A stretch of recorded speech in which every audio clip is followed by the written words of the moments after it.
national anthem.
I'm warning of an eradication of the American memory that could result ultimately. But American propaganda is actually overnight contingency. The enemy rushing the American spirit.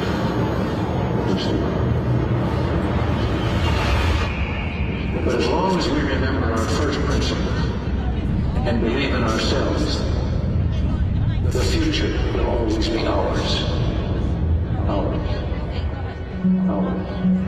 Ours was the first revolution in the history of mankind that truly reversed the course of government, and with three of the words: we, the people. Let's never forget that despite our faults, America is a great nation. And America is great because her people are great. The United States has an obligation to its citizens and the people of the world, never to let those who would destroy freedom dictate the future course of life on this planet. Man will hear the message that national progress and dignity are found in liberty, not tyranny and terror.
everybody, to the People's Convention 2024.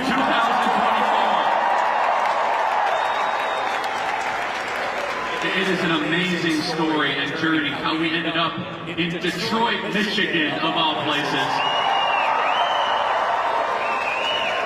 They told us, don't do an event in Detroit, don't do an event in Michigan. But at Turning Point, we do the tough battles to save America. And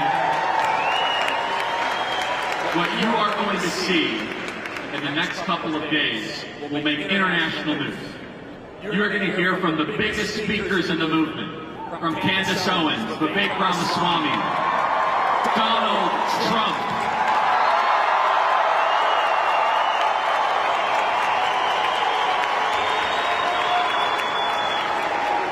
This convention is for you. I was concerned that the everyday American does not have a convention. We love the RNC convention happening in Milwaukee. In fact, we're going to be on stage with Laura Trump soon talking about that. They should be in Milwaukee. But at Turning Point Action, we wanted to put on a event, a training that is for you, the citizen. That is for we, the people. That is for a restoration of this republic. In the next couple of days, you will be challenged, you will be encouraged. We have over 100 trainings happening in the next couple of days of how you secure your local elections, how you can chase ballots, how you can register voters, how you can start a Turning Point USA chapter, how you can start a Turning Point Academy homeschool organization, how you can become a force multiplier. At the People's Convention, this is going to be the end of spectator politics. No longer will we have the attitude where we just watch politics on a screen. Instead, we are going to make a commitment that this year, this calendar year, will be the hardest year we have ever worked. That we will not forget the injustice of 2020, and we will avenge that this November in the state of Michigan, Wisconsin, Pennsylvania, North Carolina, Arizona, and Florida.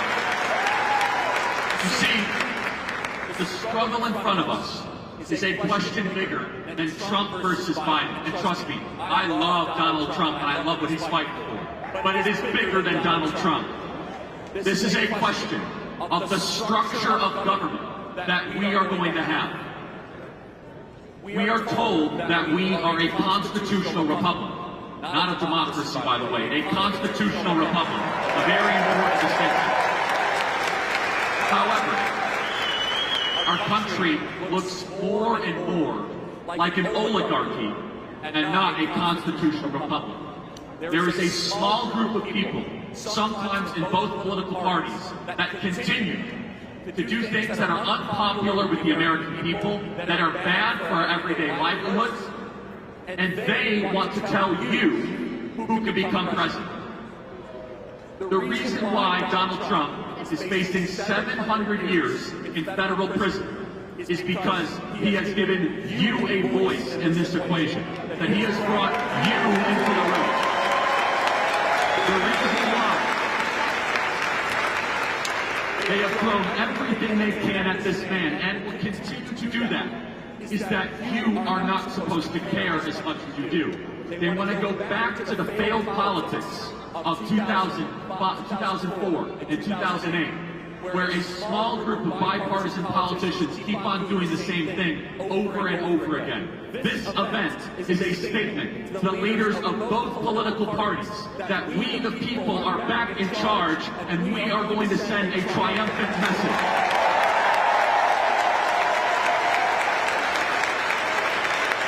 But it's going to require you. And here is the message you're going to hear over and over again. Donald Trump is not here to save you. You have to save Donald Trump to save the country. It takes a difference. What does that mean? It is tempting and easy to say he's going to fight for me. He will. But first you must fight for him. You must go register new voters. You must find low propensity voters in your life and get them registered to vote. According to new polling, the people least likely to vote are the most pro-Trump in this election. That means if we don't do a good job of driving turnout, if we don't do a good job of owning our neighborhoods, if we don't do a good job of registering new voters, dare I say, in November, we might hear those bitter words. You need to tattoo this in your memory. They might say that Joe Biden is re-elected as another term as President of the United States. I agree with you. That reaction should drive you to action. I will not be able to live with myself and look at my now 2 kids, by the way, who just walked out here. I will not be able to look at them 5 years, 10 years, 15 years from now and tell them that I took it easy in the year of 2024. It is the hardest year I have personally ever worked. It is the hardest we at Turning Point have ever worked. We are doing ballot chasing, trainings all across the country. We are hiring the largest ever ballot chasing class in Arizona, Wisconsin, and here in Michigan. We are registering tens of thousands of new, low propensity voters and bringing them out. We are engaging the grassroots in coalitions, Faith Coalition, Moms Coalition, Health Workers Coalition. We are building communities of trust so that we are able to deploy effectively in November. But if you leave this event with just a bunch of cool merch and a couple friends and a commitment to vote, you're doing it wrong. Instead, you need to leave this event with a battle plan. You need to leave this event saying, Charlie, I'm going to give everything I can, because here is my belief. Duty is ours and the result is the Lord's. We do our part and we trust in God for the rest. And that is a very important thing. Because God will not honor our laziness. If we think being apathetic going into November is going to save the country. It's about using your agency, using your ability to act. And we're going to show you exactly how to do that. I'm going to close with this because we got to get right into our speakers. We got to move our program up, and you're going to hear more and more from us throughout the evening. What a time to be alive. There are 2 ways to look at this. The first way is, boy, the country's falling apart. We got 3.5 million illegals coming across the southern border. We've got $36 trillion in debt. We're sending all this money overseas to Ukraine that we should not be sending. They're indicting Donald Trump for 700 years in federal prison. Our fertility rate is collapsing. What's the point? That's the first way to look at it. That's how losers look at things. Oh, by the way, can I add to the list? The election is rigged. What does it matter? The second way is, wow, look at all these problems. All of them are fixable because we're doing it to ourselves. And thank you, Lord Jesus, for giving us the ability to live in such a time as this. Oh, 3.5 million illegals at the southern border? We can fix that and do the largest deportation effort in the history of the country. We're borrowing $36 trillion. We borrowed $36 trillion. We're going to cut spending and balance the budget because debt is a choice. Sending money to Ukraine, we don't have to do that anymore. Fertility crisis, we can reverse that and create a culture where young people get married and have children again and reverse the fertility limits. We have a choice. Choice A is a defeatist, negative attitude that the bad guys want you to embrace. Choice B is to thank God that you get to be alive and have breath, where the future of the greatest nation ever to exist hangs in the balance. Every conversation, every new voter you register, every time you get to work and you do the clipboard and tennis shoes type of effort, you get to smile at your Heavenly Father and say thank you for using me to try to save this country. God bless you guys and enjoy the Teamsters convention. Thank you so much.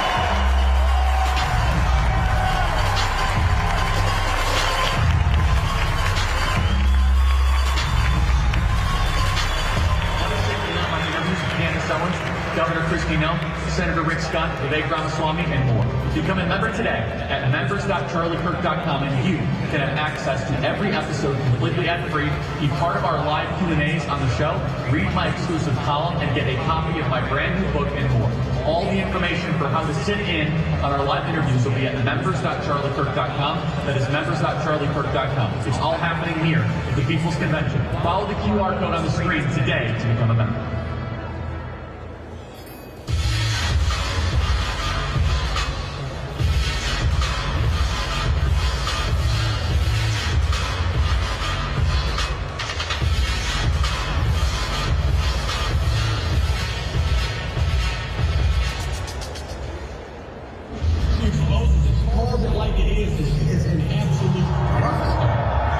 You're a brave person. Where did it come from? She's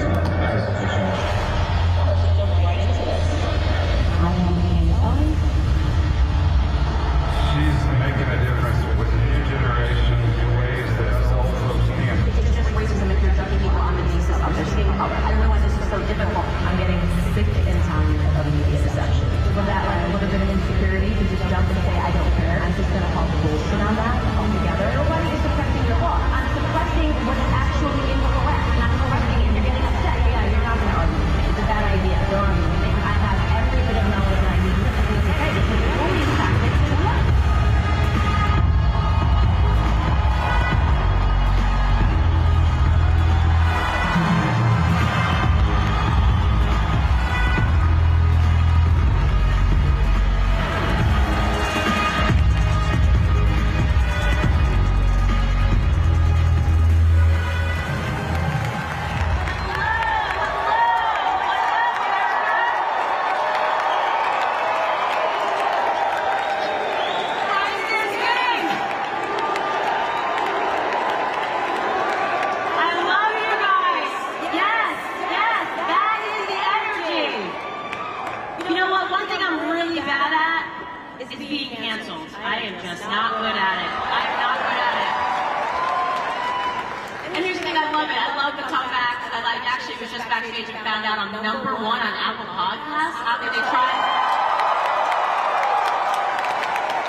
You're starting to hear the way they're framing that now. When you say you're America first, they'll ask you, what do you mean you're America first? Do you mean that you're an isolationist? Do you believe that we shouldn't have did what we did during World War II? All of these things trying to pollute it. It's not that difficult. America first. First name America, last name first. We put this country's interests before the interests of foreign countries overseas. All of them. I don't care. And suddenly, we're living in a country where we have presidential candidates that get on stage and they're not comfortable with that, right? We're seeing people get on stage left and right and they're not comfortable with the idea of not mining taxpayer dollars and sending them overseas into some black budget so that the state can come back to us and say, we actually have no idea where all the billions went, but good luck feeding your family, right? They're not comfortable. They question you. I had to shut down Piers Morgan a couple of days ago as he was...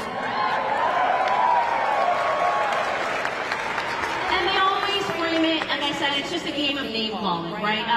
You're isolationist. What was his name? Oh, well, if you don't support Zelensky, then it must mean you support Putin. You must be a Putin puppet if you don't want to send your billions of dollars, your billions of tax-paying dollars to a corrupted oligarch in Ukraine, because that's exactly what he is. They try to make it seem like there's something wrong with not wanting to fight endless wars. For realizing you wake up and you go, we're fighting all these wars, and our borders are porous. We're defending Zelensky's borders, and we can't defend our own.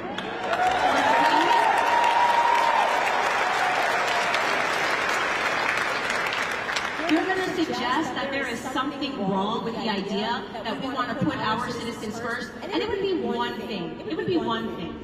if we sent our boys overseas and they came back and they were treated well. Look at the way they treat our veterans. Look at the way they treat our veterans. Look at the VA. It's a disaster. You mean to tell me that our veterans get one day and the LGBTQLM never-ending alphabet community gets an entire month? Really comprehend how disrespectful that is. Really comprehend what it really means when these journalists come at you and they ask you why you don't worship the LGBTQIA never-ending dyslexic agenda. There's going to be dyslexia. This alphabet soup community. Everybody's got a problem. Everybody has a feeling. I'm non-binary. I'm a fish today, you know. And I feel like you're not respecting my fish pronouns. So we're going to need longer than a month. We're going to need an entire quarter to teach people these things. Really think about what it means when you have journalists up there that are lecturing us about pronouns and they don't think about the people that go over and they serve this country. They don't think about the people that fight for our freedoms every single day. It appears to me that they resent the American people. They resent the American people. And the answer to why that is because we understand that these are state actors. We understand that these journalists, of course, is this dream that we were sold in school. You know, when I was majoring in journalism and learning that the New York Times is a trusted source. You actually learn this if you major in journalism. Like, how do you know if you're looking at real news? Well, if it's the New York Times, it's definitely true. That's what they teach you in school. If it's CNN, it's definitely true. That's actually what you learn as you are studying journalism in school. They want you to be programmed to do the bidding of the state. And when you go through that process and you recognize that these journalists are doing exactly that, they are protecting state interests. They are protecting the interests of a very small few at the expense of all of us. I think the worst thing is that it's not just at the expense of all of us now, but it's at the expense of children, right? Children. You know, I get it. Sometimes it's hard really to comprehend what it is that the left is doing. Because they're insane. They're just insane. Every day, it's like they wake up and there's a problem, you know? You have to ask them, is there anything right? Is there anything right in your life? Is there anything you like about this country? Is there anything that's good about this country? No, every day they're arguing about things that we just did not have issues regarding growing up. I mean, who would have ever thought that one day we would be debating bathroom sizes? They're not inclusive enough. You know, they're not inclusive enough. Now you go to college campuses and the kids are all being asked to write down all of their pronouns. That's what they're asking the kids to do. To respect their pronouns and to make sure that the bathrooms have these preambles on them that say any person or species can go here. And you wonder, how did we get here? How did America get to this place? What are they doing with feminism? Encouraging women to act like men, right? Constantly telling women, brainwashing them in the school system to think that men are awful, the patriarchy is always out to get them, the patriarchy is behind every door. And encouraging women to act like men. Abandon your natural biological instincts. Abandon the concept of wanting to start a family and go climb the corporate ladder. And so women are pursuing those things for their own detriment. Women aren't happy. Women don't want to work 80-hour weeks and to make $35,000 a year just so you can say that you have a career.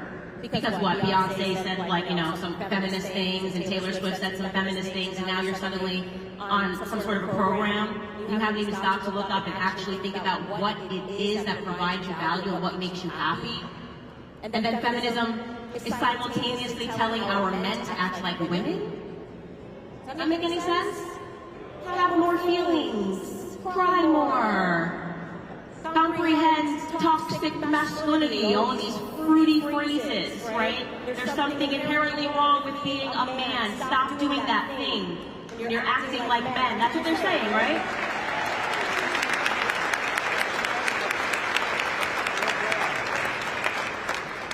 And then you have them constantly working on our children in the classrooms. And this just really is a thing that women have got to understand. The big mistake of letting these states step into our households and decide that they're going to raise our children. Free school, they said.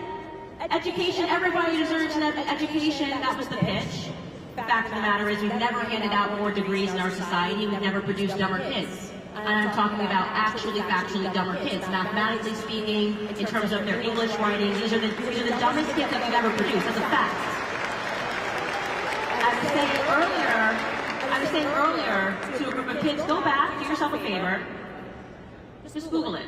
Go read one of the letters that like an 18-year-old soldier wrote during the Civil War when he was just writing to his mom back at home. It sounded like poetry.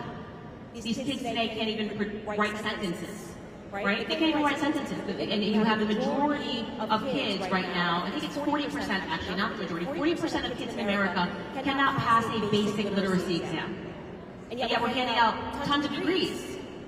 We're actually lowering we're saying, okay, well now if they get a 70%, let's just call that a B. They're getting rid of AP classes and honors courses, right? They want everybody to feel good, even though they don't know anything.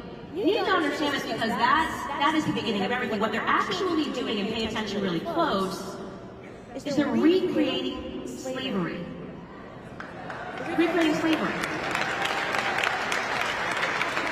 There is a reason that the slave codes, inherent in the slave codes, was the inability. You were not allowed to teach a slave how to learn to read. Why? Think about that. Why? Why was that such an important slave code that even if you were a slave owner and you were caught teaching a slave how to read, you were punished?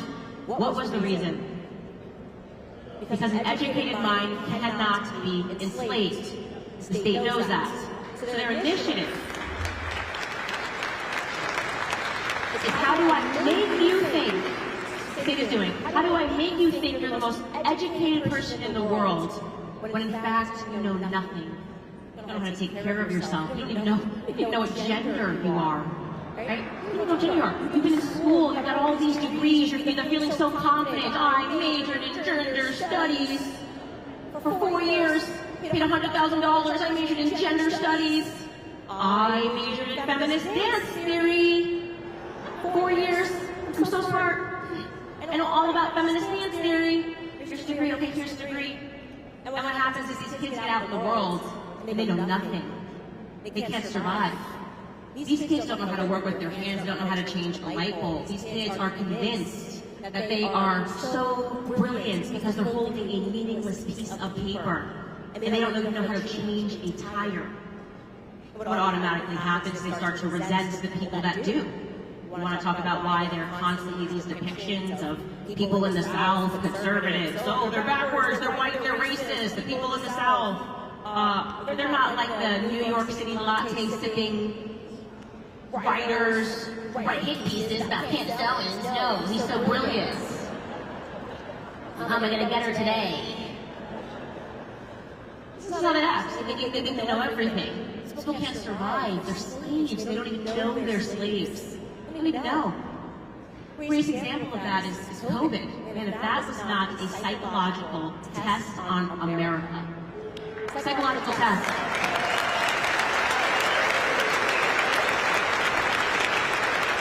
And I'll tell you what it was about. I'll tell you what it was about. It was about the government trying to see if they had successfully created a system where people would believe they were God. God. Literally, they were just like, let's just make stuff up and see if people abide by our ridiculous commandments. Commandment number 1, 6 feet social distancing.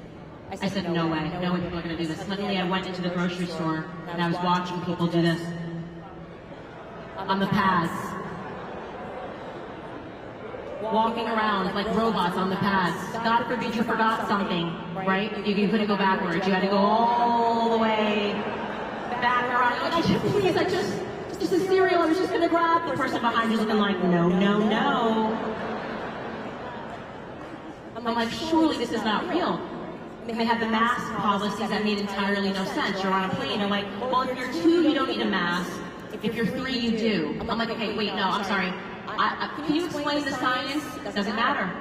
They kicked out of the plane to be banned for life if you don't abide by these mask mandates.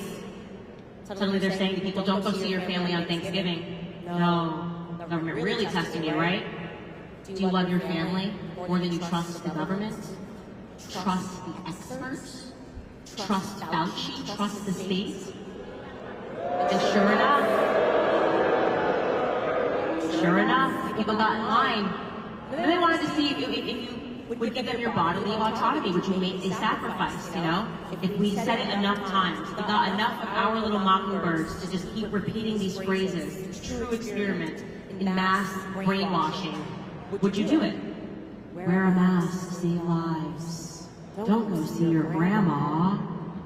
Stay home, save lives. If people were doing this, you should always pause and reflect on what a great evil that was done, with the mainstream media complicit in this evil, to allow people to die alone, to allow people to have side effects from vaccines, the censorship that took place online, people that were trying to communicate some of the side effects. People could at least make reasonable decisions, decide if they wanted to take the risk and get the vaccine. They weren't even allowing speech. Let me tell you something right now. Whoever it is that is calling for speech to be censored is a liar, okay? A liar.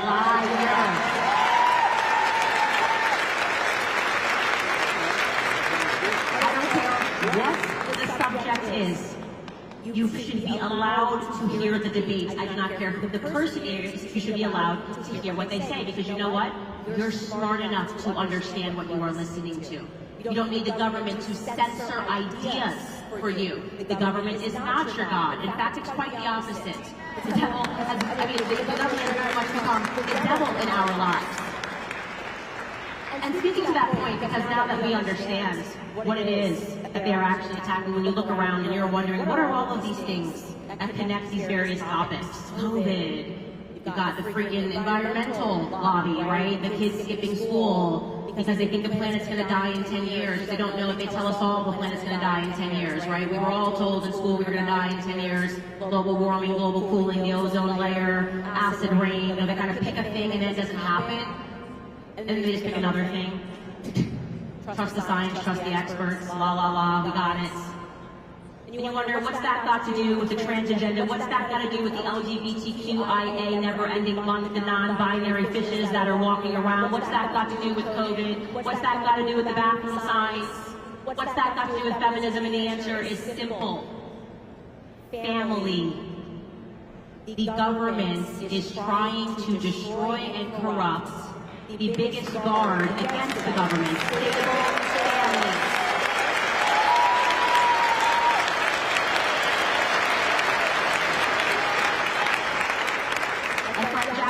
Often says something, and it's true. You want to be a rebel, start a family, start a big family, have kids, get married, right? That's the truth. You revisit those topics and you realize they are telling these kids who are afraid that the planet is going to be over, that it would be irresponsible for them to have kids. That's what's at the end of that ideology. Trust the government, give us your money, we'll fix the planet, you give us your tax dollars, we'll fix the temperature somehow, and don't have kids, because the planet's going to be over in 10 years. The feminists, they say, well, look at the patriarchy. Wouldn't you rather just be a lesbian, right? To men, like they're suddenly making women something that men don't desire. They're making men something women don't desire. Listen, fellas, I love you, but when you cry all the time, maybe one sad tear at your daughter's graduation, one lone tear. And now you've got these men, and they don't know how to lead. There is no strength, because they're making masculinity a dirty word. And let me tell you something right now, there is no society that can survive without strong men.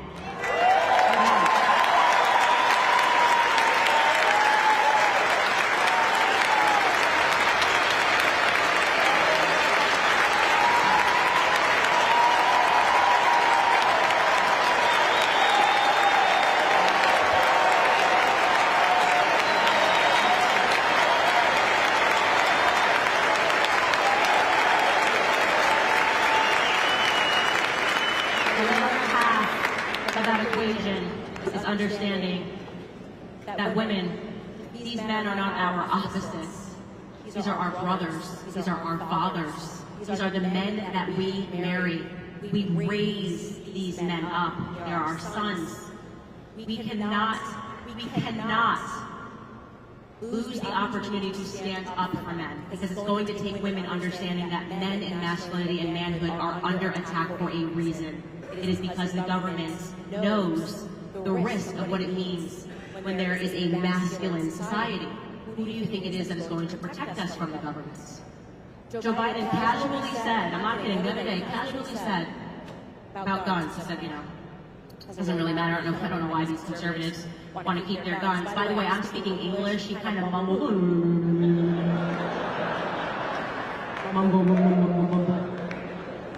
But the point he got out was, who cares about guns? You guys would need F-15s, he said, if you wanted to stand up against the government.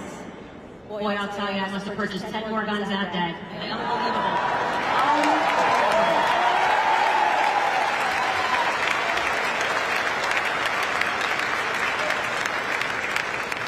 Women, be feminine. Men, be masculine. Understand that the goal is to pollute us from coming together so that we can establish families. And to both women and men, when you do come together and you do start a family, for the love of God, put Christ first.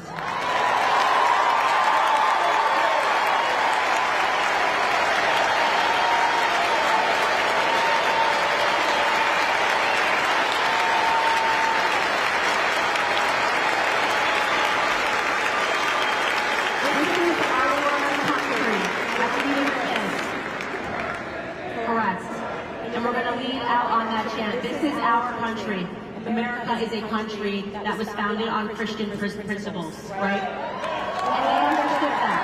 They understood that. Let me tell you something right now. If you think that the full weight of the government is after Trump, you would be right. But understand that the full weight of the government, Trump is just one step. They've always been after Jesus Christ. Christ is King. Thank you guys so much for having me.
Somewhat critical of the prior RNC stuff. I am thrilled that Laura Trump is now the co-chair of the RNC.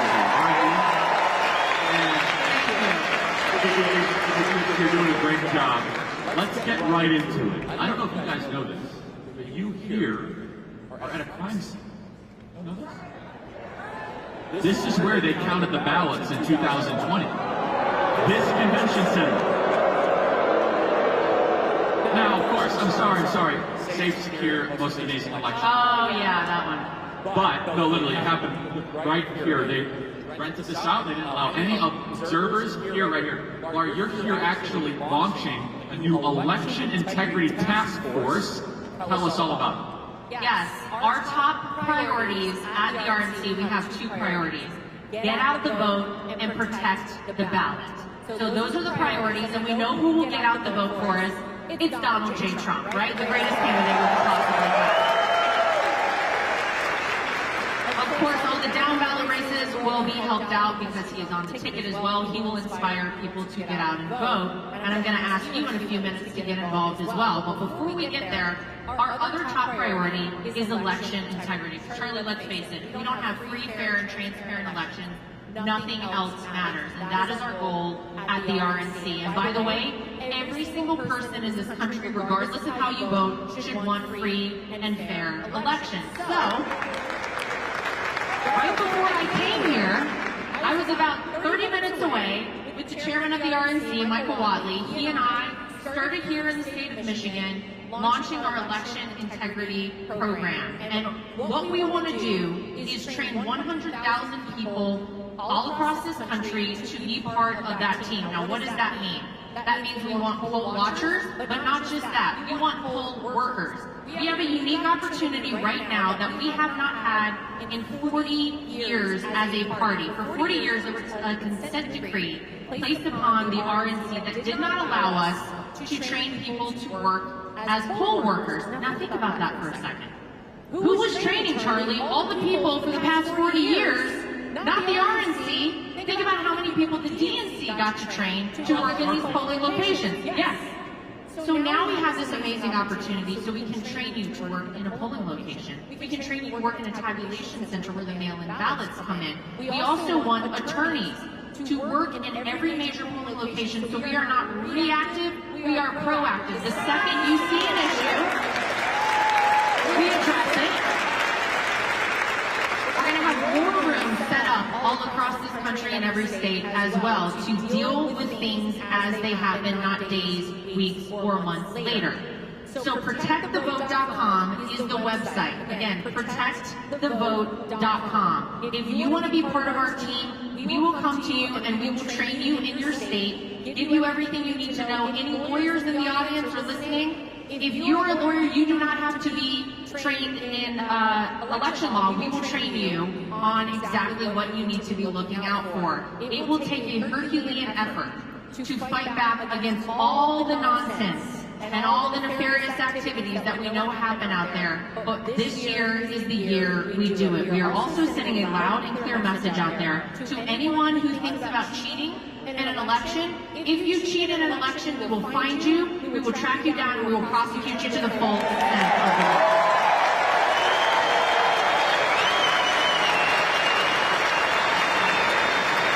So we launched it today. We're taking it all the way. The first day early voting starts all the way up until November 5th, and that's how we are going to protect the ballot this time around. We can never repeat 2020 ever again, ladies and gentlemen. This is so incredibly important, and this is different than in 2020. In 2020, let's be honest, we were caught flat-footed, and some of the people that were in charge did not do their job. And we will never allow that to happen again. Laura, you just said something incredibly profound I want to repeat. For 40 years, we, our Republicans, were not allowed to be poll workers. Big difference. So when they were counting ballots here at this convention center, and they were saying, you're not allowed to watch, those are poll watchers they were excluding. Now, you could be on the inside as poll workers. Can you dive deeper into more details? Because I think our audience needs to know that, hey, I want to get involved. I want to become a poll worker. Tell us more about this. This is the person, when you go in to vote, who hands you a ballot, to whom you hand a ballot, who helps you there in the polling location. You can physically handle these ballots. You can count how how many ballots come in, and you will know how many ballots should go out. The level of transparency that will allow for with us is huge. That is an incredible opportunity that we now have. And by the way, Charlie, do you know why this consent decree was lifted? Here's what happened. 40 years ago, there was a Democrat judge who placed this consent decree upon the RNC. Every year for 40 years, he would re-up the thing every year. So we could not actually do this. The only reason it was lifted is because this judge died about a year ago, and they lifted the consent decree. That's why. Yes. So it died with him. And I want to let you guys know something else. If you come to our physical office in Washington, D.C., the RNC headquarters, the bulk of the staff we have at that office is solely focused on this issue, day in, day out, every hour of every single day, because nothing is more important. This will be a free, fair, and transparent election. We're going to work hard for it. I am thrilled and impressed. Let's talk about how the RNC and the Trump campaign are really working as one. This is very important because some people say, I don't quite understand, what is all this? Talk about how there's a symbiotic and harmonic relationship. Yeah, so I know it's hard to believe because I don't look a day over 20, but this is my third presidential election cycle that I've been through. I know. So, the previous two presidential elections, the RNC and the Trump campaign worked side by side, but we really weren't, as Charlie's mentioning, one cohesive unit. We are that now. We have fully merged forces. There is no daylight between the RNC and the Trump campaign. The advantage that gives us is that we don't have multiple people doing multiple jobs. We have one person doing one job for both entities. That means the money that is donated to the RNC and the Trump campaign is able to go farther. That means the goal at hand and the task at hand is laser focused by these people. We're not wasting time. We are not wasting money. So in the 48 hours after Donald Trump's verdict was read in that sham show trial in Manhattan, and we raised $70 million,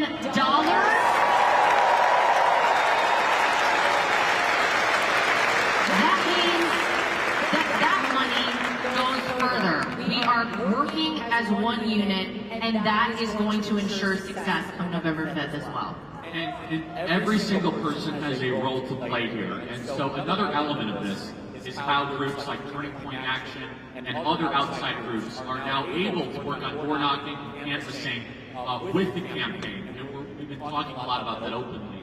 I think one of the greatest frauds, though, on the American people is our own people not showing up to vote. So it's a two-pronged strategy. We must secure the vote, but we also must make sure that every single one of our own people are registered to vote and to vote. And let me just be clear. If you're attending this event and you're not registered to vote, go to tpaction.com/vote and get that done in like 30 seconds. I mean, that is the least you can do. And I want to tell you a quick story to go back to Laura. I live in Arizona. We have to win Arizona, by the way. It is mission critical to win Arizona. I am obsessing about it. And I started to see the data of how many people support us but are not voting or registered to vote. I found it hard to believe. So I'd be out and about at dinner and someone would come up, Charlie, I see you on TikTok, I listen to your podcast, and I have a selfie. And I'd start to ask, are you registered to vote? A shocking number of people who watch our content, who even wear Trump gear, are not registered to vote. Laura, can you talk about how we are doing fraud to ourselves if we stay at home, not vote, and not get our friends to vote as well? This is a must-win election, right? We all know that. It's palpable across the country what is at stake. It is not just our right as an American citizen, it is our duty to ensure that we get out and vote. And Charlie's exactly right. There are so many people out there who say, oh yeah, I like Donald Trump, I support Donald Trump, but they're maybe not registered to vote, but maybe they are registered to vote, but they're a little harder to mobilize. They're what we call low propensity voters. We have just launched Trump Force 47. What that is a community effort. That means every person in this room, you can participate. We want neighbor-to-neighbor contact. Who better to talk to your neighbor than someone they already know, right?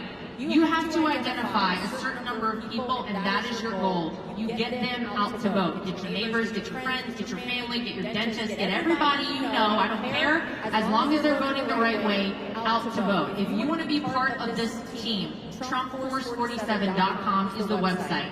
All of us have a role to play. We cannot sit idly by on the sidelines in this election. I'm traveling the country as the co-chair of the RNC, and I'm honored to do it, but I have 2 young kids at home. They are 4 and 6 years old, and I can tell you it is very hard when I leave my children, but I'm out here doing it for them. Because this isn't about us right now. This is about the future of America. And we all have a role that we can play. So we want everyone to get engaged, and we want to also make sure everybody understands we're going to have to play this game differently, right? We can't continue to do the same thing over and over again and expect different results. It's literally the definition of insanity. So we have our election integrity program that we started at the RNC. That is the first of its kind effort. We also are trying to make sure that every person in this country is reached, and we started applying this in the primaries. Did you notice how Donald Trump won more primary votes in each state than in the history of primaries? Did you notice that? That's the Trump Force 47. That is this effort. That is a peer-to-peer contact effort. We can all get involved, we can all be a part of it, and we all must be a part of it to ensure victory on November 5th. And it can start as easy as this. Step 1, buy a MAGA hat. Step 2, go in public with that MAGA hat. I see a lot of them here. Right? No, Yes. this is important. Step 3, someone comes up and compliments your MAGA hat. Step 4, ask them if they're registered to vote. If they are not, show them how they can get registered to vote. tpaction.com/vote or whatever. You can draw people into conversations in public places, and they can register to vote right there, and you show them how to do it, and you're the one registering. And it's incredibly important. Low propensity voters will make or break the future of America. Well, can I comment on that very quickly? If you think about what this election came down to in 2020, it was really, literally thousands of votes that this came down to. And so another thing we're going to have to attack differently is things like legal ballot harvesting, which we are going to do all over this country. If the Democrats can do it, so can we. We got to fight fire with fire.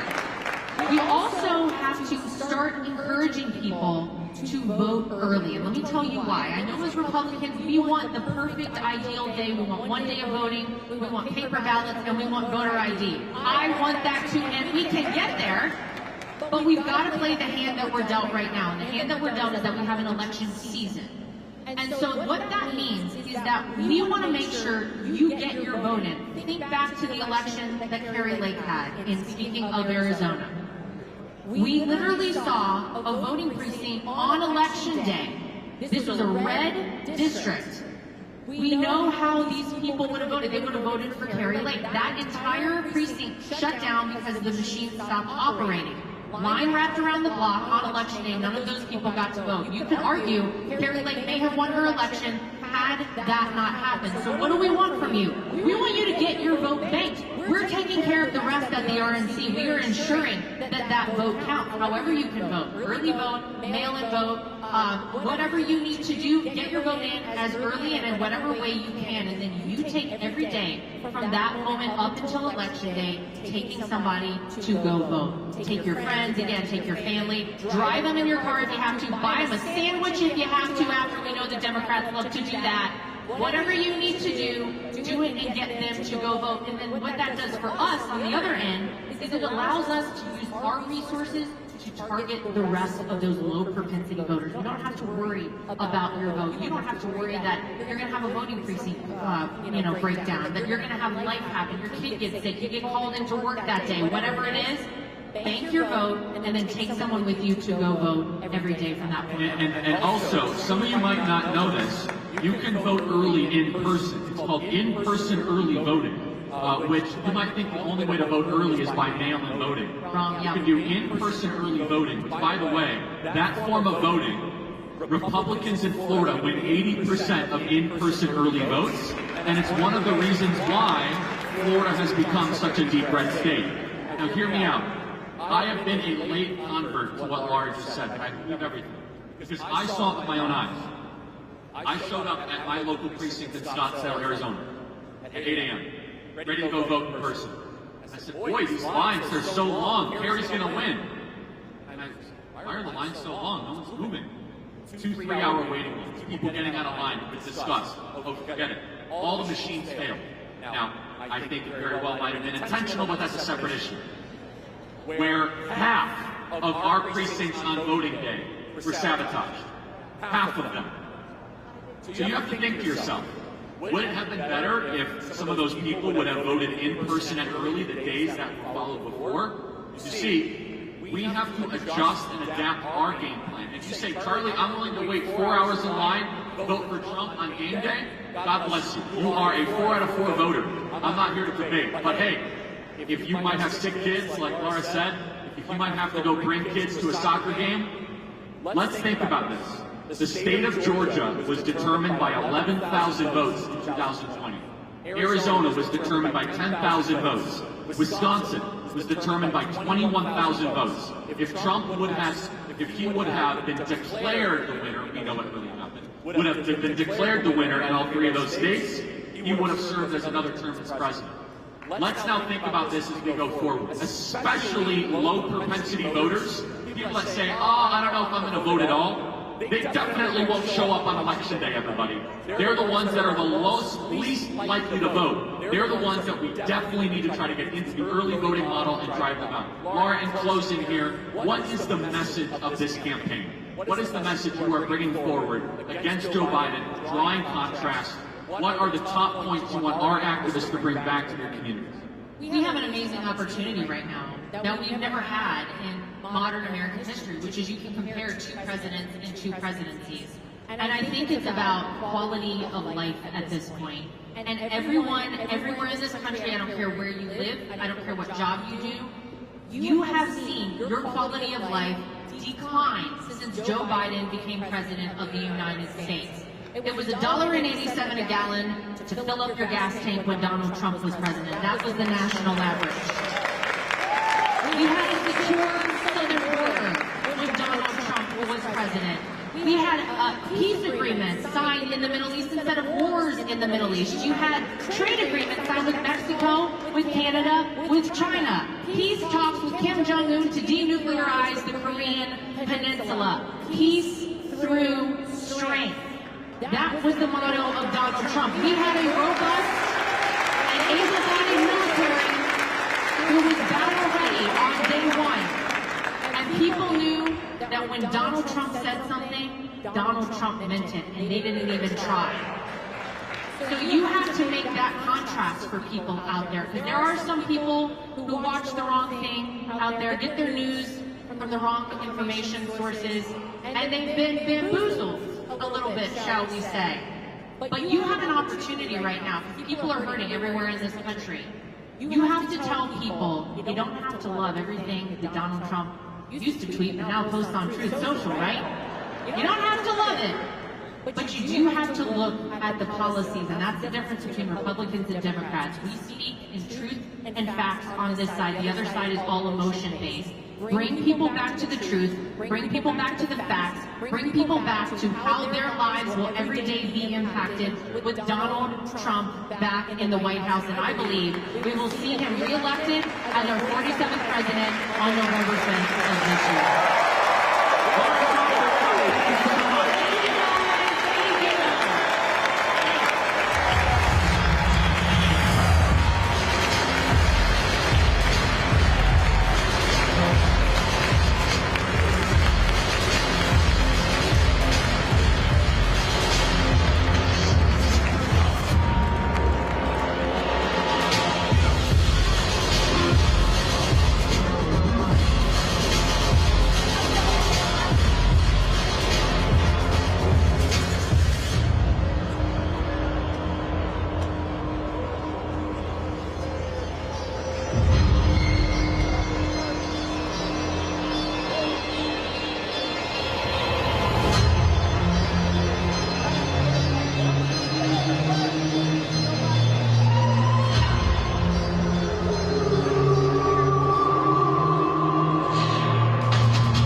It's great to be in Michigan. It wouldn't be better to be in Florida. So, first off, it's wonderful to be here. I want to thank Charlie and everybody at Turning Point. But let me just finish with what Laura and Charlie are talking about. I know you guys are talking about grassroots, getting out the vote, all those things. Let me tell you the impact of it. I've won 2 governor's races by less than 100,000 votes. I won the last Senate race by 10,000 votes. Right? Election night, Ann and I got married when we were 19, so we already have grandkids. My 7-year-old grandson said to me, this is 2018, he said, Grandpa, am I going to be on television? He said, I want my friends to see me on television. I said, his name's August. I said, August, you're going to be on television whatever happens tonight. Now, every poll said I was going to lose. I've never had a poll in any of my races that said I was going to win. Right? So we won, and we announced that night we won by 57,000 votes.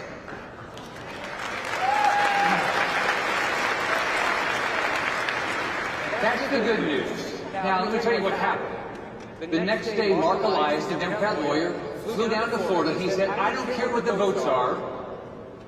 We're going to win through the courts. If it hadn't been for 7,000 volunteers, poll watchers, people watching the polls, we went through 3 recounts. If people hadn't shown up, and actually showed up from all over the country, we would have lost. So what Laura's talking about, what Charlie's talking about, we've got to get our votes out early, bank every vote you can, bug the living crap out of everybody, to go vote early. If you can vote by absentee, go vote. Don't wait for election day. Tell them all those emails, all those texts will end if you vote early, and get our votes and win these elections. That's how we're going to win in 2024. If we don't fight like hell, we're not going to win.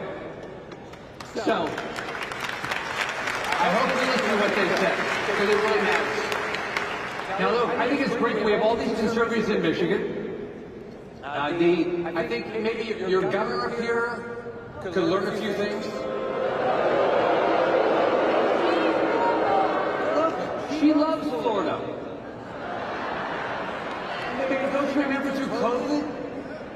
She told everybody, she demanded and warned everybody, do not leave the state. She shut down all the businesses, she shut down the whole economy, and she said, I'm staying right here in Michigan. She didn't. She came to Florida. She came to Florida after she lied and said she was staying here, but she said, oh, and you know how she got there? She took a private plane that she never paid for, and finally when she got caught, she said, it's okay. I was just meeting with relatives. What a hypocrite. So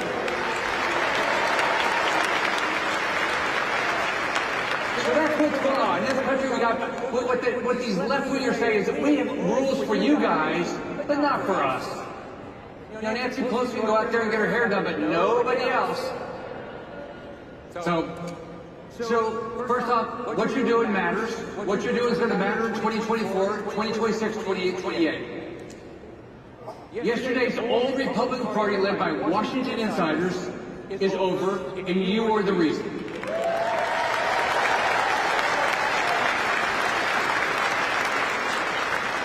All these Washington insiders, when they go to run for office, they're the most conservative people that you can imagine. They believe in the Constitution. They want to follow the rules, lower taxes, bigger, smaller government, all those things. But when the Washington insiders get to D.C., what do? More taxes, bigger government, more rules, more regulation. They can't think. They can't remember what they talked about when they were on the campaign trail. Think about it. That's how we got to. How much debt do we have? Almost $35 trillion. Now, in the Senate, just so you know, it takes 60 votes.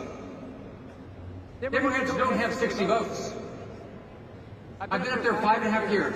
They've had, the maximum they've had is what they have now, 51 votes. So how did they get all this stuff done? Washington insiders. They believe millions of, think about this. How many people do you think in this country are working age 16 to 64 not working? 100 million.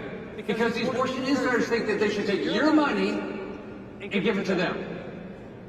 So they don't have to work. Yeah, how many people, and that's how we have all these college protesters because they don't have to work. These abortion insiders say, oh yeah, we're going to secure the border. Not really. They're just going to say they're going to secure the border and pass a bill that doesn't have anything to do with border security. And these abortion insiders, they're a little bit embarrassed to talk about the things we believe in. Our faith, our family, small government, our communities. Because you know why? They know the mainstream media, they don't like that stuff, they wouldn't be liked by it. They wouldn't be part of the in crowd. This has got to end. Enough with the Washington insiders that are ruining this country.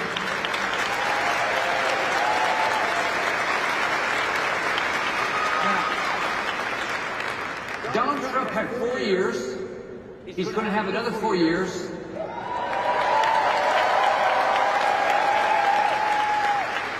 What's going to slow him down? Washington insiders. Because he's going to need a House and the Senate that supports his agenda. If we don't get new leadership, we'll get the same old stuff. More spending, more debt, higher interest rates, higher inflation. So let's talk about where we are right now. We got an open border. It's completely open. If you've been down the border, I've been down the border. They throw all their IDs away on the Mexico side. They say, I'm Joe Blow. I want to go to Michigan, and we, with your tax dollars, are paid to come up here. Drugs, terrorist criminals. We've got over 100,000 people dying of drug overdoses. 100,000 friends, family members. A sheriff was telling me the other day, 70% of the drugs that are not bought through a pharmacy now have been thanks to Communist China. Communist China, we buy our drugs from them, we buy our households from them, we buy everything we can from them, and they are trying to destroy our way of life. We need to wake up, stop buying anything made in Communist China.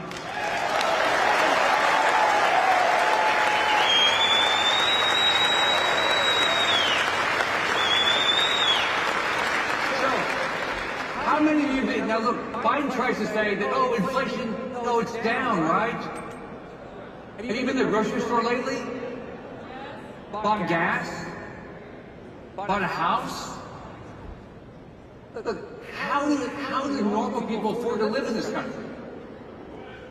What's causing it is this massive government spending that causes inflation, causes interest rates to go up, and then Joe Biden trying to kill our fossil fuel industry so gas prices go up. This has got to end.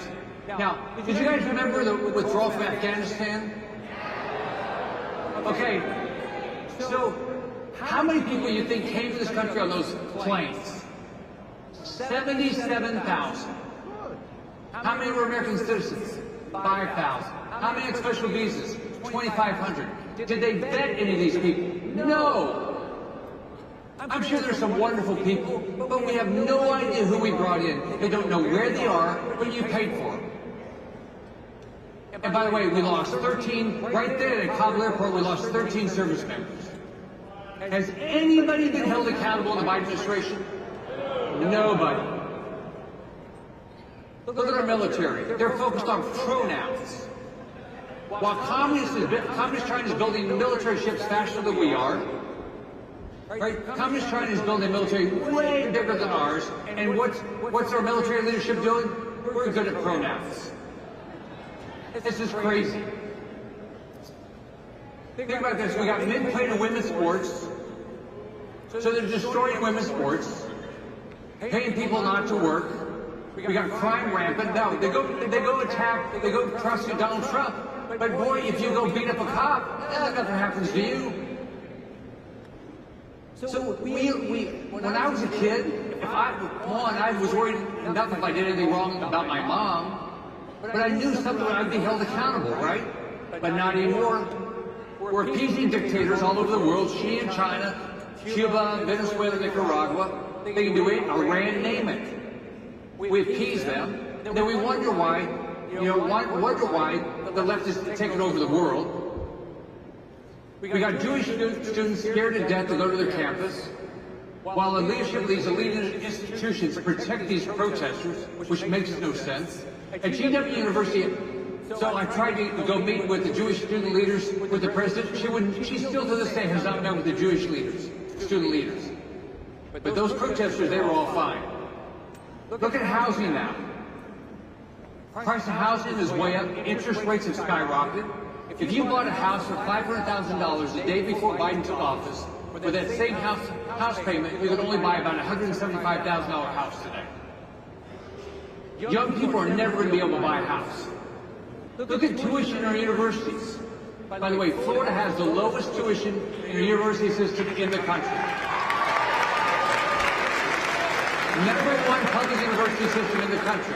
When I became governor in 2011, we stopped all tuition increases.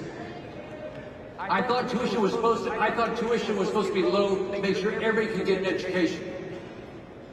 But now tuition over $50,000 a year, and what you get a $20 an hour job. It's crazy what's going on all across the country. So here's the deal.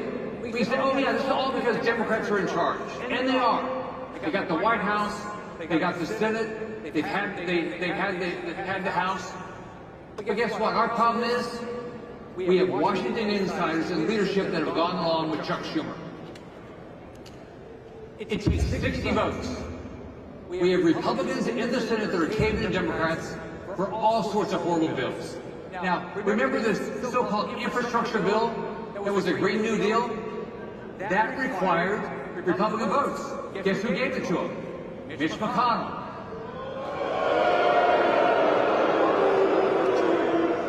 Mitch McConnell, gets Chuck Schumer says, how many votes do you need? And Mitch McConnell shows up with them. And now we have Green New Deal junk. It's killing fossil fuels and causing oil prices or gas prices to go up all across the country. Because McConnell gives them. There's an anti-China bill. They gave billions of dollars to Intel Corporation to build a plant they're already going to build. It couldn't have been done without Mitch McConnell and some other insiders gave them the votes. We got anti-gun bills that pretend to protect us. We got money for, so you love this, money for Ukrainian politicians. We're paying the Ukrainian politicians' salaries. That's how we're going to beat Putin. Stuff's crazy what's going on. But every time Mitch McConnell teams up with a few Republicans and gives the Democrats the votes they need. So, at the end of the 22 cycle, I decided to run against McConnell.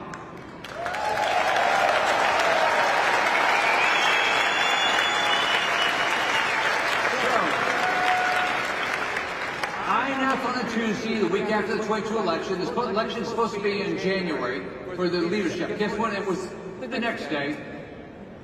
That couldn't happen in America, right? So I was not able to win, but we're changing the Senate. And I'm running again. Mitch McConnell has decided to step down, so there will be a leadership race, and we are going to win.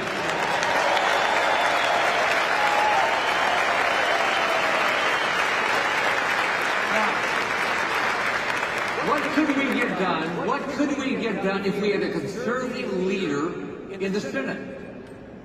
Because here's the way the Senate works. Whoever is the leader of the Senate, if we get a majority of the Senate, and we can win, we decide what we vote on.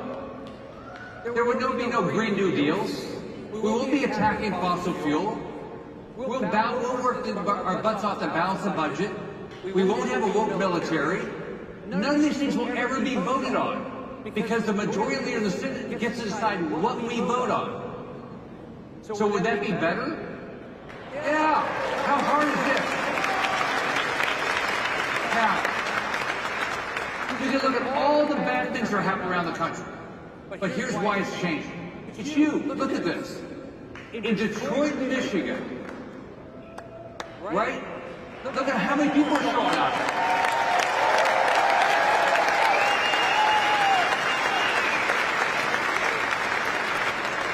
Look at the rally Trump had in New York City, the Bronx. Thousands of people are fed up. They're tired of this crap. We want to change.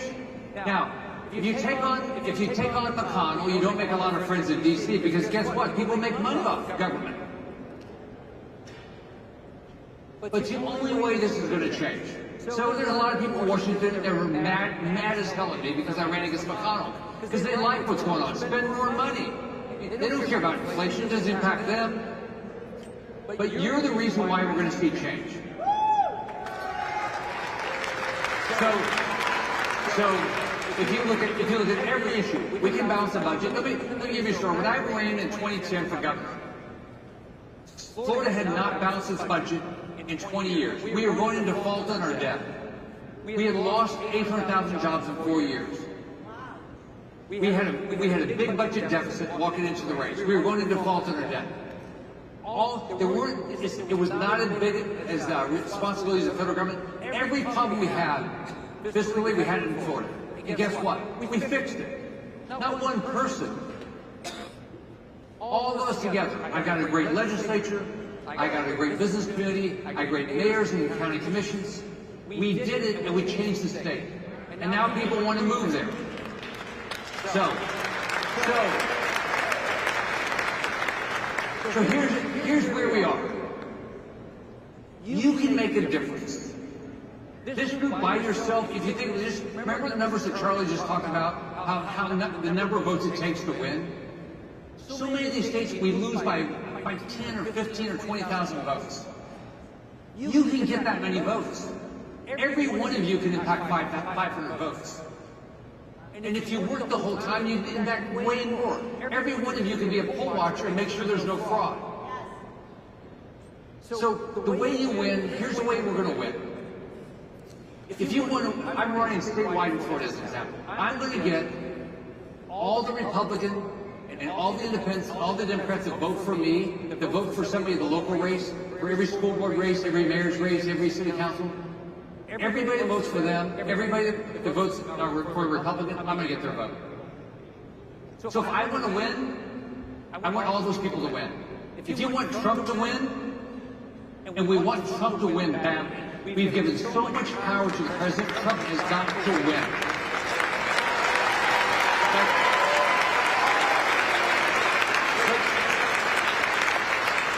If you want to win, you've got to maximize every vote. So for every election, every mayor's election, school board, go get every vote you can.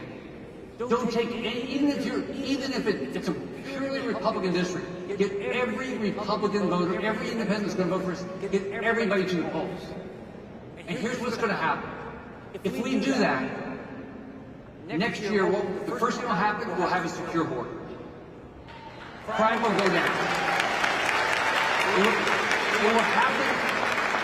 It will happen overnight. Number two, we'll have optimism in this country. We will elect people that are going to balance the budget, start watching your money. We will have accountability. We won't allow this political persecution of Republicans. And we'll hold people accountable. Like we'll hold people like Fauci accountable for all of his lies.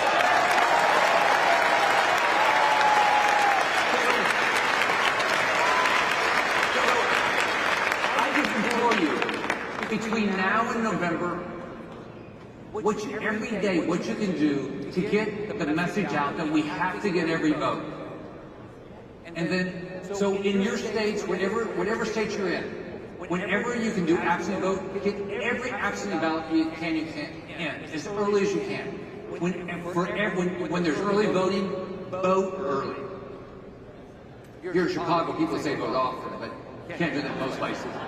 And then on election day, you've got to get every vote in. If we do, next year is going to be a hell of a year. And if we don't, just think what it's going to be like. Biden will never secure the border. Inflation will never go down. Nothing's going to get better. The military will not get better. And guess what? She will continue to get stronger. He will continue to get stronger. We'll have dictatorships all over the world that Biden will continue to appease. I mean, look what he's doing in Cuba. Since Since the 1960s, have we had Russian warships coming into Cuba? Right now, 30 miles off the coast of my state, all because of Biden. So, let me just tell you, it's wonderful to be here. I'm very appreciative of Turning Point. I'm very appreciative of Charlie. Charlie's been a big supporter of my race for leadership in the Senate.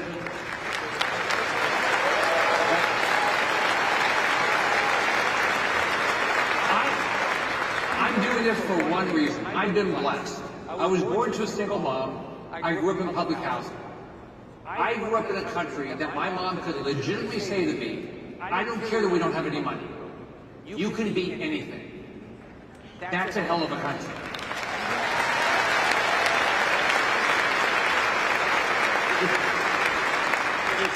If we don't win this November, the idea of this country, the whole idea of this country, that you can be anything, the American dream, is dying. That's not fair. It's not fair to any of our kids, our grandkids, anybody in this country. We can change this country. It is our opportunity. Let's go build the most kick-ass country in the world.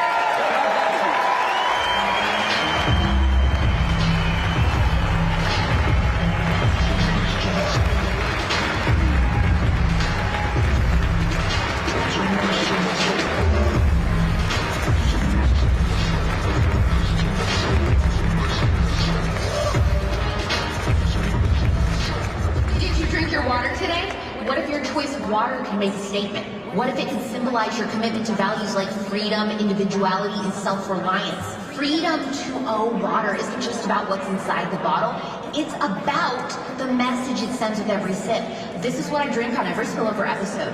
With labels like, this water isn't free, but your speech is. It's not just refreshing, it's rebellious, and it's unapologetic to drink this in public. Can you freaking believe it? But that's where we are. It's a reminder that even the most ordinary acts, like taking a sip of water, can be infused with meaning and purpose. So why does it matter? Why should we care about the source and sustainability of our water or the message on the label? Because every single choice that we make, no matter how small, shapes the world around us. By choosing to drink Freedom 2.0, you're not just choosing a brand, you're choosing to stand up for what you believe in. You're choosing to support companies that share your values and prioritize your freedoms. Try Freedom 2.0 and tag me in your Instagram story for a repost. Hold on, drink break!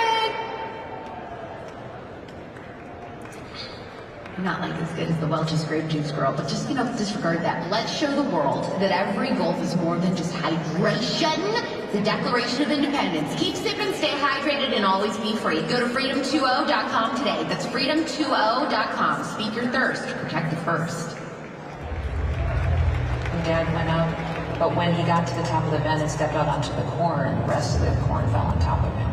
They got tractors, ripped the grain bin apart, dug for him frantically, and the ambulance took him to town. They worked on him for hours, but unfortunately, we're not able to bring him back. She took it really hard when he was killed. Just thinking, how are we going to get through the next 24 hours? It was hard. She just took over, and there was no question that we were not going to sell the farm. They were going to farm. There's some kind of a drive in her that makes her get up in the morning and get the job done.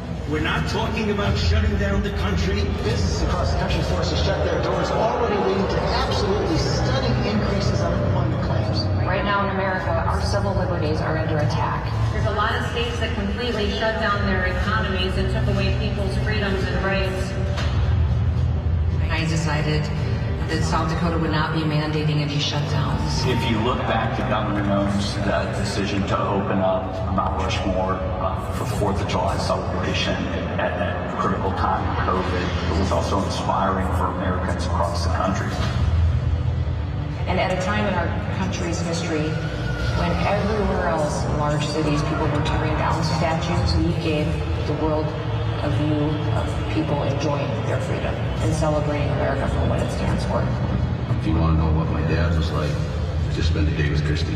Kristi is a fighter. If you don't believe that, just fight with her. I will continue to fight for the conservative values that have guided me my entire life. Thank you so much, and may God bless the great state of South Dakota.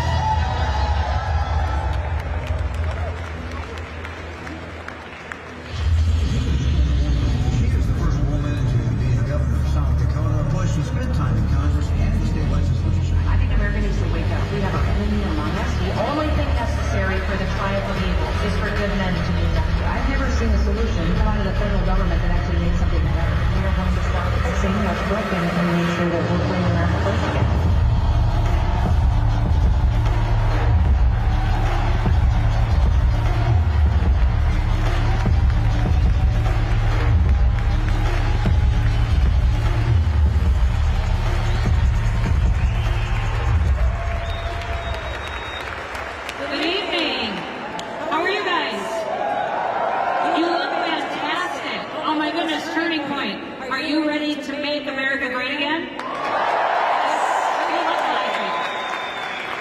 Listen, I'm standing here today. My name's Kristi. I'm the governor of the great state of South Dakota, as you just saw, and I am 100% convinced that our best days are still ahead. Our best days are still ahead. You want to know why I have that kind of confidence? I want to tell you, this last week I had the chance to go to Ellsworth Air Force Base. That's the Air Force Base in South Dakota that has the B-1 bombers. The B-1 bombers are the platform that protects this country right now. In fact, those bombs that we dropped in Iraq and Syria recently, they were my guys, my airmen out of South Dakota, running the B-1s, taking retaliation for the bloodshed that was brought on Tower 22 and vindicating for the lives that were taken. And they said they delivered the pain and anguish back to the Americans that were killed, to those who attacked us, stood for our freedom.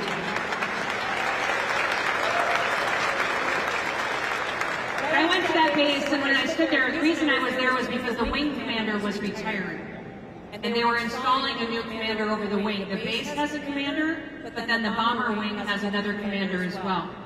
And when I went to that retirement ceremony, it was interesting to me because as the base commander stood in front of everyone, he said, I interviewed all of the people who worked for the wing, and the one statement that they said consistently about this wing commander as he retires is that he consistently has sustained optimism while facing difficulties.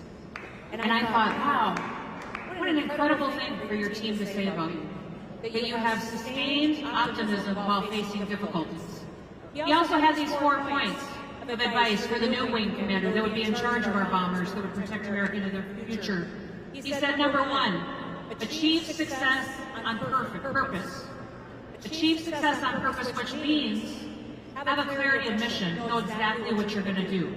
Number 2 was to remember the importance of people. Your people are your everything. Number 3, resilience.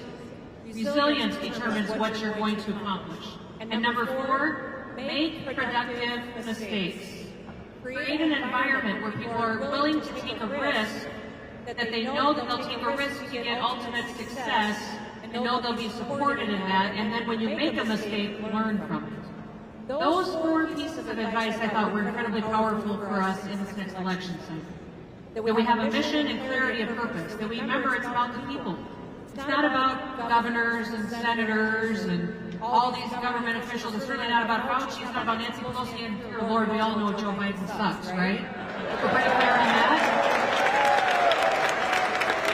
Absolutely. It's about the people. In South Dakota, our motto is under God, the people rule. I love that motto. It reminds me every day about what my job is. It's not to be the people decide. And we get our rights from God. We get our rights from God. So while the whole world was losing its mind during COVID and falling apart and slamming the door shut and locking people in their homes, South Dakota made a very different choice. We ended up being the only state in the country that never once closed a single business. We never mandated any masks or vaccines.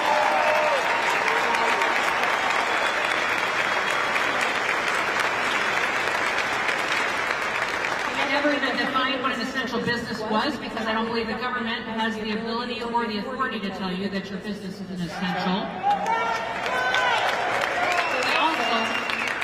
We're the only state in the entire country that didn't take the elevated unemployment benefits. We said, thank you, Mr. President, for the flexibility, but our people want to work.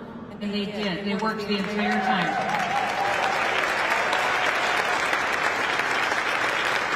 And when you saw those riots and violence happening across the country, tearing down our monuments, our history and statues, instead South Dakota, we did a national advertising campaign saying, come to South Dakota. And specifically to our law enforcement officers, we said, if you want to be respected, come to our state. We'll wrap our arms around your family. That very first week, we had over 800 law enforcement officers say, we want to come to South Dakota in 1 week and move there with their families to be a part of our way of life.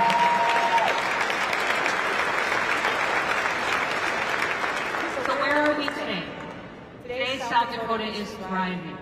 We are growing like crazy. Hundreds of businesses have moved to our state. Thousands of people have moved to our state. We have a AAA credit rating. We have a fully funded pension plan. We've had historic revenues. We paid off all of our debts and our technical schools and our universities. We've built roads, bridges, and dams and railroads. We have put more money into reserves than we've ever had before. Incomes have gone up over 30% since I've been governor in our state. People have more money in their pockets. And remember, in South Dakota, we don't have an income tax. We don't have a personal property tax.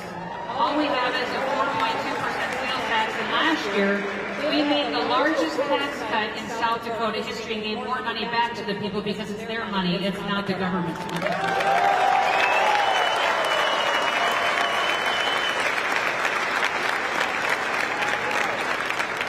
One of the things I'm the most proud of is that South Dakota has the highest birth rate in the nation. People are having babies.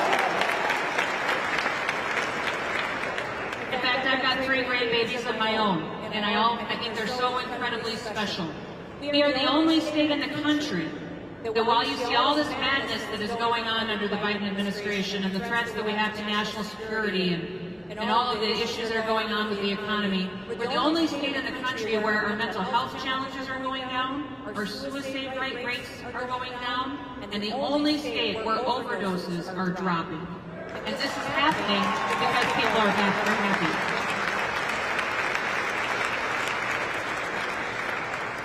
People are happy because they're free. They're happy because they're free and they get to have personal responsibility to make decisions for them and their families. Now listen. I believe in order to have sustained optimism in the face of difficulties, that you have to have somewhere to look to. You have to have somewhere to look to have hope. And this country is desperate for hope. Now listen, hope isn't just wishful thinking. Hope is optimism with a plan. And that's what we've got to deliver. We deliver hope, but we do that with an optimistic attitude and with a plan to take America back from this administration and make it great again and make it strong again.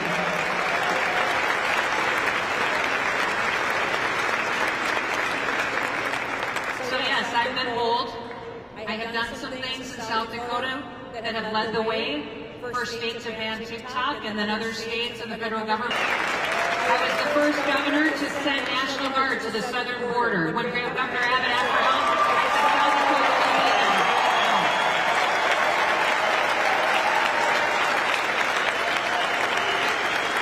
there. We have since deployed 6 different units down to the southern border to help build, to patrol, to conduct surveillance, and to help make this America as safe as we possibly can. And I've got an engineering unit down there right now that's building barrier wall as fast as they can and anywhere they can to help make sure that we get to protect this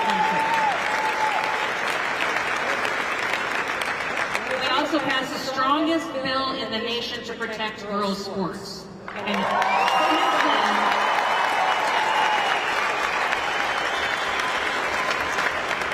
since then, almost a dozen states have used our bill as model language because they know it's written correctly and it will withstand a court challenge and it will be upheld. And listen, we are not going to let mediocre men take away opportunities from exceptional women.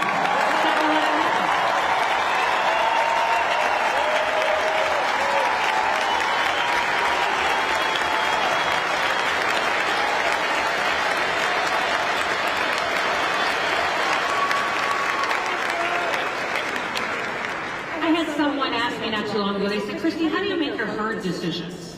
Like, I know you make a lot of decisions, but how do you make the hard ones? And I told them, I don't really think the hard ones are all that hard.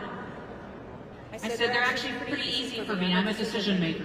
I said, my whole life growing up, being raised by my dad who was a cowboy, on our ranch there wasn't any girl chores or boy chores. There's just work to be done and we all did it together. When I got to college and when I was elected to the legislature, there was more men than women, but nobody really talked about it. When I went to Congress, there was not as many Republican women as there was men, and that was okay, and nobody ever discussed it, so I never really thought about it in my lifetime, and then I decided to run for governor. And I found out, when I ran for governor in the polling, that it was hurting me that I was a woman. You see, South Dakota had never seen a woman governor before. They were okay sending a woman to Congress to vote and do policies and stuff, but they weren't quite sure they wanted a woman to be the boss, to be the CEO. So I had to convince them. And when I got elected, I remember being standing in the rotunda being sworn in for the inauguration ceremony. And as I was standing there, I was looking around at all the hundreds of people the ceremony started. I realized the entire ceremony was built around the fact that the day I was being sworn in as the very first female governor of the state of South Dakota was the 100th anniversary of women getting the right to vote in our state of South Dakota. It was the 100th anniversary. And they kept talking throughout the ceremony about how historic this was. That just 100 years before that, women couldn't even vote, and now 100 years later, on that anniversary, we were swearing in the first female governor of the state of South Dakota. And I was standing there, and for the very first time, I started to get nervous. I started to think, oh my goodness, this is historic. This is kind of a big deal. I better not screw this up. But then I went, and I put my hand on my dad's Bible, and I raised my right hand, and I took my oath. And when I was saying my oath back to the Chief Justice of our Supreme Court in South Dakota, I realized I was making two promises. The first promise was to uphold the Constitution of the great state of South Dakota. The second one was to uphold the Constitution of the United States of America.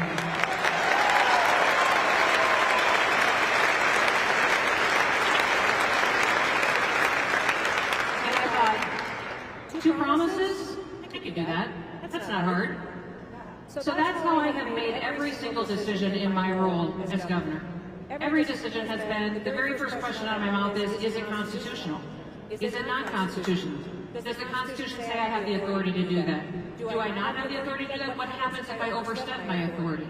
That is where the beginning of every decision has to start. So hard decisions aren't that hard if you've got your priorities right. If you've got your foundation right. If you love this country and you recognize that the power is not with the federal government. In fact, states are much more powerful than the federal government. The real power granted to us by our Constitution is to the people. And it's given from God. That's where it comes from.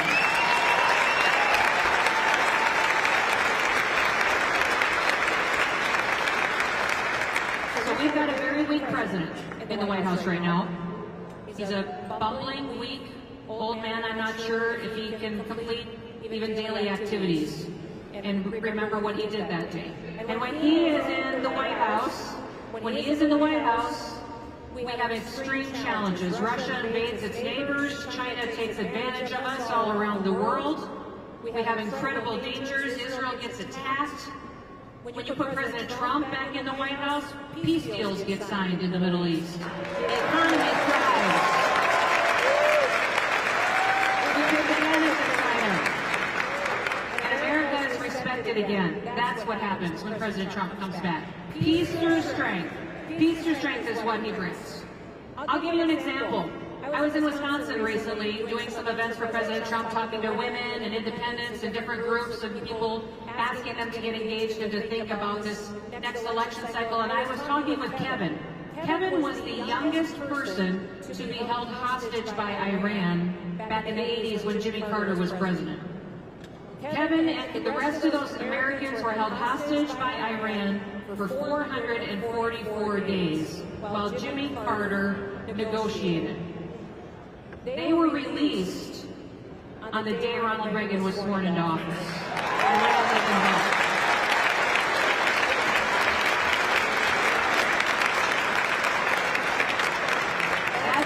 That's what peace through strength is. That's what peace through strength is. Jimmy Carter was a weak president, and Iran recognized immediately that Ronald Reagan wasn't going to put up with it anymore. Joe Biden is a weak president, and all of our enemies, foreign and domestic, are going to recognize that when Trump gets back in the White House, that he's not going to put up with it anymore either.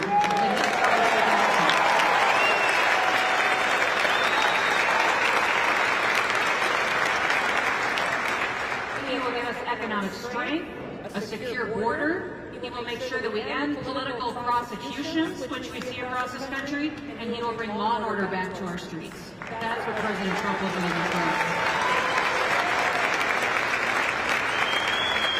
So if you're sitting here and you're struggling to have sustained optimism, if you turn on the news at night and you get discouraged, I'm going to remind you of something. A lot of you in this audience are very young. You've got more of your life ahead of you than you have in your past behind you in the rearview mirror. At the founding of our country, when our founders decided, and those colonists decided to fight against the British Army and to take our freedoms for us and to write a Declaration of Independence, I want you to really think what they were doing. They were taking on the strongest military in the entire world. And they were doing it at a very young age. In fact, George Washington at the time was only 44 years old. John Adams was 40. Thomas Jefferson was 33 years old, and he wrote the Declaration of Independence at the age of 33. James Madison was 25 years old, and Alexander Hamilton was just 19. It's incredible, isn't it, that our founders were that young when they gave us the freedom of this country.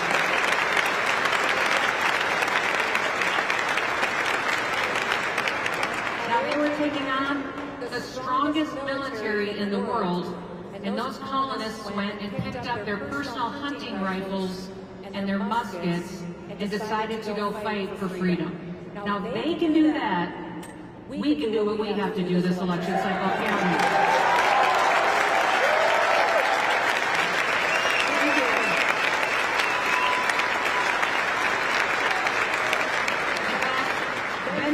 At the time reminded them of the job.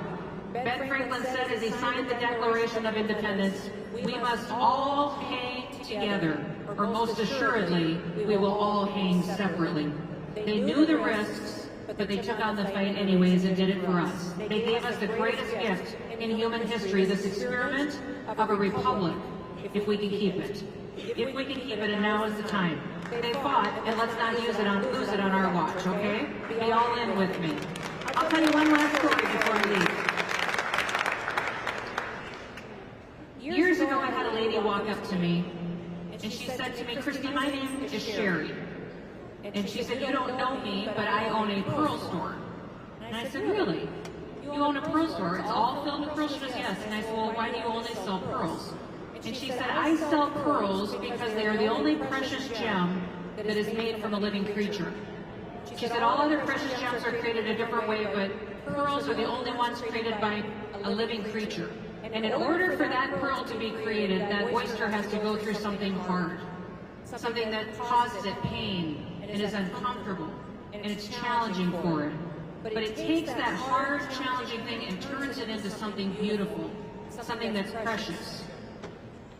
Since that day, I've always worn pearls. I've always worn some pearl on me somewhere to remind me that, yeah, life can be hard. There can be challenges. People will attack you, and maybe you've seen a few attacks on me lately. They just seem to keep coming. I think they're scared of me. I think that's the problem. Attacks will come, but I will tell you one thing. If you take the hard things in your life, if you take the hard challenges you see and the challenges that are facing this country, we can take that and use that to keep perspective and turn it into something precious, something beautiful, keep this country great so that our kids and our grandkids have something that they can enjoy just like we were blessed with when we were born in the United States of America. It's going to take work, but I will tell you, sustained optimism while facing difficulties is something we can all be very proud of. Yes, it looks difficult out there right now. Yes, the world looks unstable. Yes, we have a president in the White House that is endangering our country. This election cycle isn't about Republicans versus Democrats, liberals versus conservatives. This election is about people who love America and those who are trying to destroy America. That's what this election cycle is about.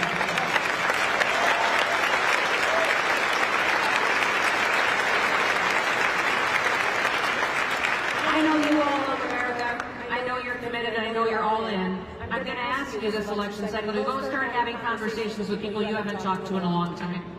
We all understand the mission in this room. This is your mission, and your pep rally and your talk on what you can do and go out. It is clear to me that there are people in this country that we are not winning their hearts and minds. We are right on our policies, we are right on our values, but we have to win their hearts and minds too. So I want you right now to think of someone that you have not spoken politics to for a while because they've offended you. Or maybe they won't talk to you because you've offended them. Well, get over it. Get over it and go talk to them. Have a conversation. Talk to them. Because we have to start asking them questions about their lives and what we can do to show them that all you have to do to see that leadership has consequences is look from state to state to see it mattered who was in charge. Look at what happened when President Trump was in the White House versus when Joe Biden was in the White House, and how dramatically their lives changed. How much their energy costs have gone up, how much their grocery bill has gone up, how much more dramatically dangerous their life is now and unstable the world is because we don't have a strong leader. Those are the conversations you need to have. Somebody told me this world that is addicted to being offended, and I think they're right. We love to be offended by people, don't we? We just, oh my gosh, I can't believe they said that. Oh my goodness, it's a horrible thing. So well, get over it. Every day people are going to throw fences at you. You're the one who decides if you want to pick it up and carry it around with you. But then you're the one who's carrying the burden. So let's go have those conversations and remember that we are more blessed than 99% of the people in the world just because we woke up this morning in the United States of America.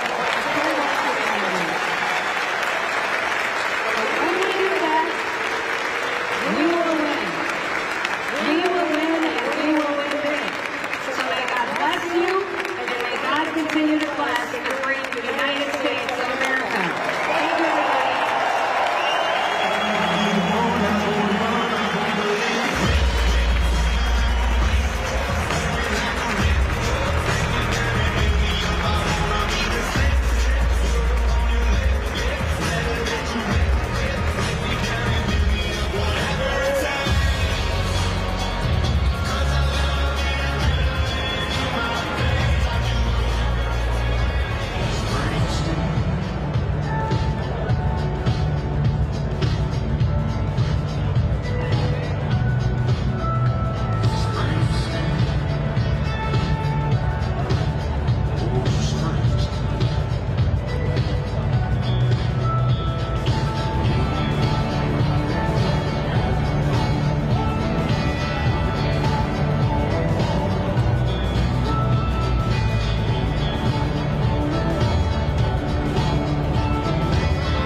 He's a bold guy, very, very successful, billionaire. He's incredibly charismatic.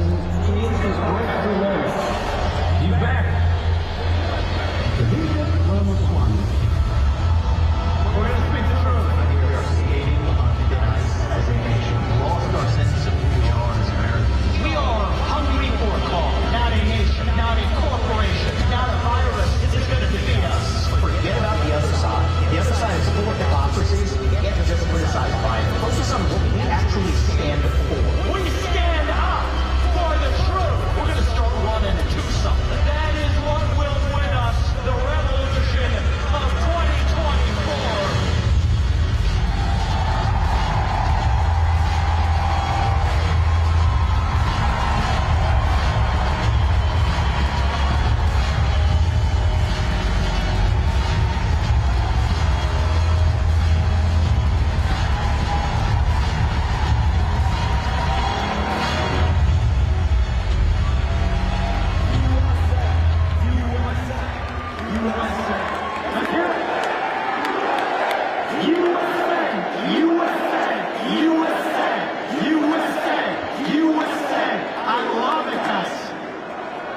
thank you. It's good to be back. The People's Convention. We're going to make this happen. I just, they made me pound out 20 push-ups backstage. I love that. I'll tell you something. We're going to kick this off with one thing. I was talking to Charlie, right, the podcast upstairs before he came down here. I am sick and tired of talking about Joe Biden. I really am. And this is important for this year because, first of all, he's not really the president of the United States. Let's start with that. He is a puppet for the managerial class and the deep state that sits underneath. But number two is, and I'm gonna say this for last year, I'm gonna call it tonight. He is not gonna be the Democratic nominee that we're running against in this year's election either. You better get ready for somebody else. And so the reality is, what the heck are we gonna do about it? Can speculate who it's gonna be? Forget about that. What we need to answer right now, and this is my charge to you, this is why I'm here today, is I am worried we are about to have another red wave that never comes in the year 2024. Complacency is not an option this year. That is why my message to you today is we got to ask ourselves who we are as Americans. Who are we as conservatives? Who are we as citizens of this nation? What does it mean to be a citizen of the United States of America in the year 2024? It means we believe in the ideals of 1776. That is what it means to be an American.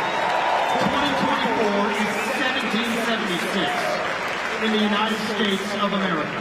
And you guys are like the revolutionaries who fought that revolution. A lot of young people, that's why I love coming to these Turning Point events. It's going to be your generation that actually saves this country like it did the first time around. We are done obsessing with what the left puts on offer. They're good at this. They'll give you some vision. They'll give you something to work with. Race, gender, sexuality, climate. And we're sitting here criticizing them without offering an alternative vision of our own. What do we actually stand for? The individual, the family, the nation, and God. Beat race, gender, sexuality, and climate. If we have the courage to actually stand for something. What does it mean to be an American? It means we believe you get ahead in this country, not on the color of your skin, but on the content of your character and your contributions. That's why we're making DEI and affirmative action across this nation. We are done with it. It means we believe in the rule of law. And I say this as the kid of 2 legal immigrants to this country. That means your first act of entering this country cannot break the law. And that is why we will use our own military to secure our own southern border and our northern border post. That's what it means to stand for the rule of law in the United States of America. And you know what? We've had the largest influx of illegal migrants into this country in American history. Then yes, we will have the largest mass deportation in American history. And we will not apologize for it. That is not racist. That is not xenophobic. It is what it means to stand for the rule of law in this country. And federal funding for sanctuary cities. Stop forking over our money to Central America until they have sealed their own borders. And you know what? You're not supposed to say this one, but I will. End birthright citizenship for the kids of illegals. They come out of poverty. That is how you step up and end the illegal mass migration and infestation of this country. That's the first mass deportation that we need. But don't forget about the second one. This is what starts on day 1 of the second Trump term, I believe, is the mass deportation of 3 million federal bureaucrats out of Washington, D.C.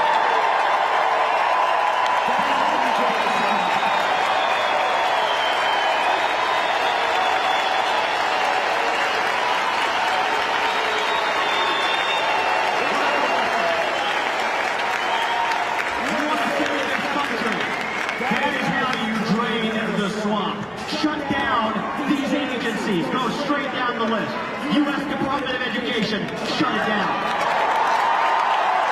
APS, shut it down. FBI, shut it down.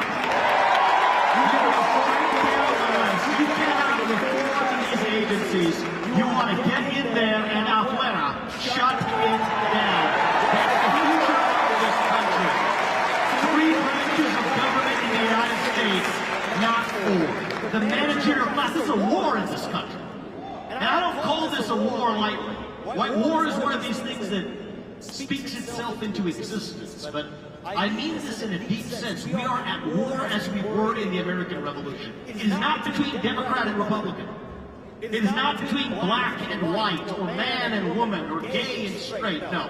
This is a war between the managerial class in the deep state and the everyday citizen in this country. This is a war between those of us who love the United States of America and our founding ideals, and those who hate this country and what we stand for. And right now, more than ever, we need a commander-in-chief who will lead us to victory in this war. And that man is your 47th president, Donald J. Trump, the next president of the United States of America, who's going to be right here with you tomorrow night. And this is your moment to send it back and save this country.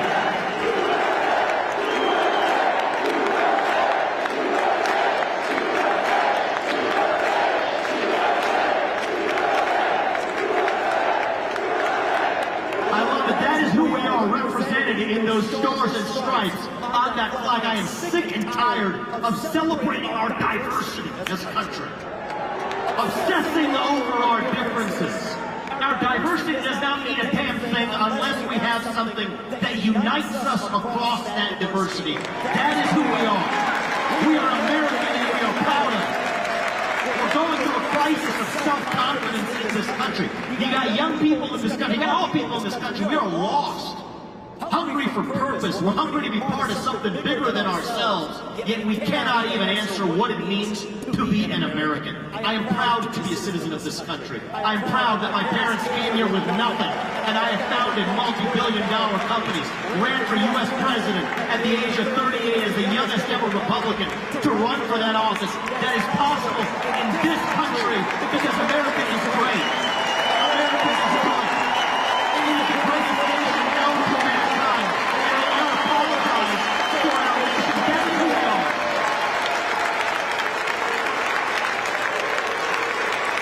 We're not some sorry third world banana republic that uses the court system to decide who becomes the president of the United States of America.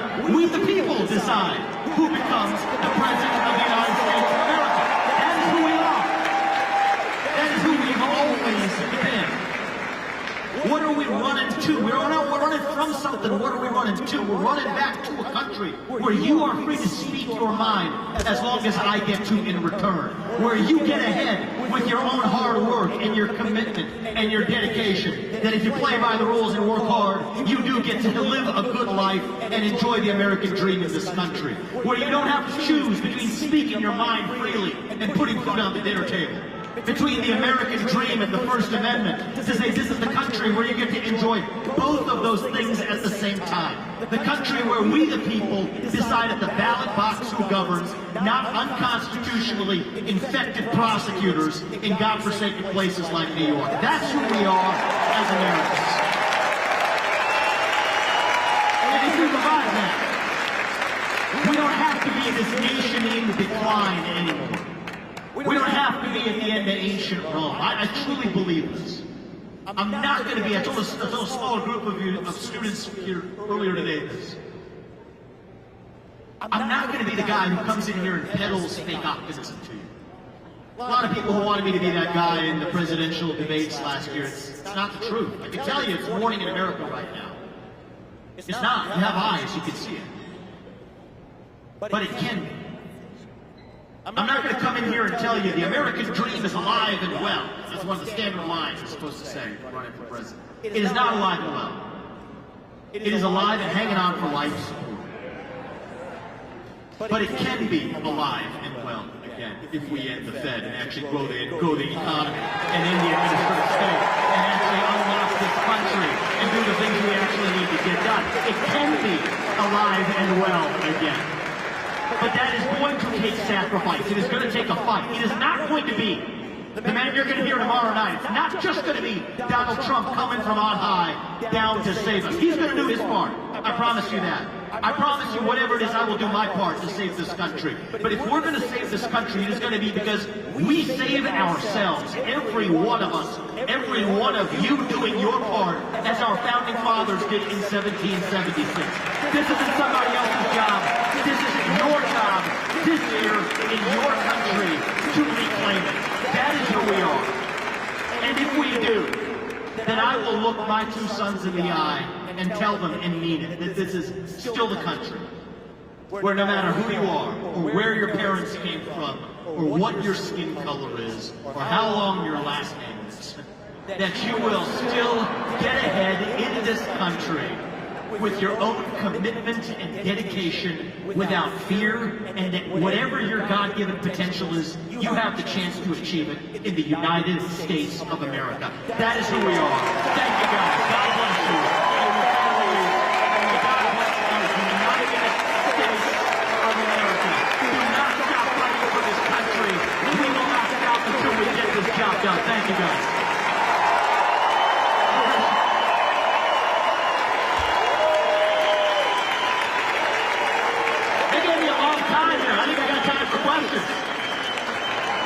You guys want to ask some questions? Let's open this up, man. You see a microphone out there? It's we the people today. Let's hear it from you. I love it.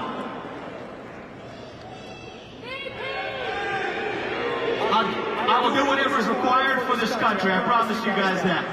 Come up here and tell me what's required. You guys, give it up, sir. Right there. I think you are like the energizer for the party right now. Where do we need to put you in the Trump administration? Look, I'm not one of these guys who's like, okay, here's my plan, and here's, play the jigsaw puzzle. Let's win this election. I will do whatever's required to win the election this year. And then to implement that agenda, I'm going to get it done. The things I laid out for you, I know President Trump in his heart wants to get all of that done. So if I'm participating in the 2 mass deportations of illegals from this country and effective illegal bureaucrats from Washington, D.C., I'm a happy man. And then we'll get on with the next 250 years after that. There you go.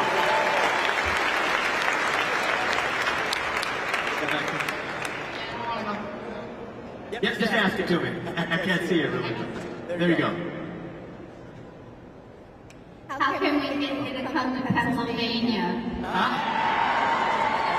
How can we get you to come to Pennsylvania? Yep. Well, look, I consider the invitation accepted. And I've already come a few times. We did some grassroots voter mobilization already after I dropped out of the race. Come this right now, you got me, held my feet to the fire, you have my commitment. Pennsylvania's a must. We got to do it. And this election's going to be won by razor-thin margins. We don't want to show up on November 6th, wake up that morning, and ask ourselves, what else could I have done today? Ask yourself that question now. And now is your time to answer it. Answer that not on November 6th, but answer it today. I'm going to do the same thing, and I'll see you at PA. Vivek, good to see you. I'm a pastor from Iowa. You ran a fabulous campaign in Iowa. God bless you. God bless your family. I'm also a missionary in Armenia. And I noticed that you have spoken about Armenia. I was a witness to the ethnic cleansing of Nagorno-Karabakh, R-Fla, and the desecration of the oldest Christian churches in the world. It's the oldest Christian nation.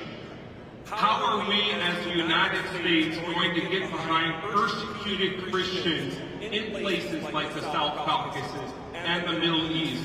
How can we do that? And how can we stand for freedom and liberty and justice for our country and allow these Christians to be persecuted the way they have been in places such as Armenia? Thank you, Pastor. Good to talk to you again. And I'm glad you're raising this, because I want to answer this in a way that really clarifies the answer here. Because you might hear about this. I was the only presidential candidate who spoke about this because it's important. There's 120,000 Armenian Christians who were displaced from their homeland in the Artsakh region. Does that mean that we should be going to war and fighting somebody else's war for their border? As I'm opposed to it in Ukraine, we shouldn't be doing it in Armenia either. But actually, here's the dirty little secret. It is actually the U.S. taxpayer, all of us, who is funding Azerbaijan to actually do it. That's the ugly underbelly of the whole thing is our own taxpayer dollars are paying for it. So the irony is everybody who's somehow in the Ukraine caucus, which is the most popular political party in the United States of America apparently, doesn't have a peep to say about actually the real human rights travesty that we're responsible for funding. So here's my belief. It's controversial, but I'll say it anyway. The first and sole moral duty of U.S. elected leaders is actually to the citizens of the United States of America. And we stand with our allies by not funding the very people who are trampling over them. And you have 120,000 reasons for me to continue to talk about this issue, as I will, and I'm hoping to travel to Armenia later this year to actually make the point. So thank you, my friend. I'll invite you. Come with me. I appreciate it. Thank you. Thank you. Great to see you. What besides pray is the most important thing we young people can do for our country? I'll give it to you. How old are you? He says young people, huh? I'm 14. You're 14 years old. Give this one a young round of applause. That's a great question. So I'll tell you, right now, I think we have a culture of fear in this country. Spread like an epidemic, faster than COVID-19, okay? All 60 directions. COVID, maybe it'll spread a little bit of cough this way. Fear spreads all directions. Here's my ask of you. When you find yourself in a room, and you are the only person who believes what you do, I'm going to ask you today to stand up and say it. Say it with a smile. And say it with conviction. But part of respecting your neighbor and your friend is to tell them what you actually believe. And if you do that, you know what? Fear has been infectious, but courage can be contagious too in this country. It just requires more people like you to actually step up and show it. So yes, pray, number one, and number two, speak your mind and don't apologize to anybody for it. That's really what it means to be a young American today. Thank you.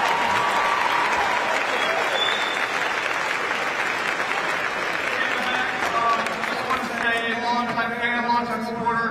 I'm 18 years old. I'm here from Grand Rapids, Michigan. And seeing your passion, seeing your drive, it's just so encouraging to a youngster like me, and want to be on the stage like you, encouraging young Americans, young and old in this country, just like you. And my question for you as a Christian, in the political landscape, in the political arena, how can the Christian Church of America, which is so important to revitalizing the American dream, how can we get involved?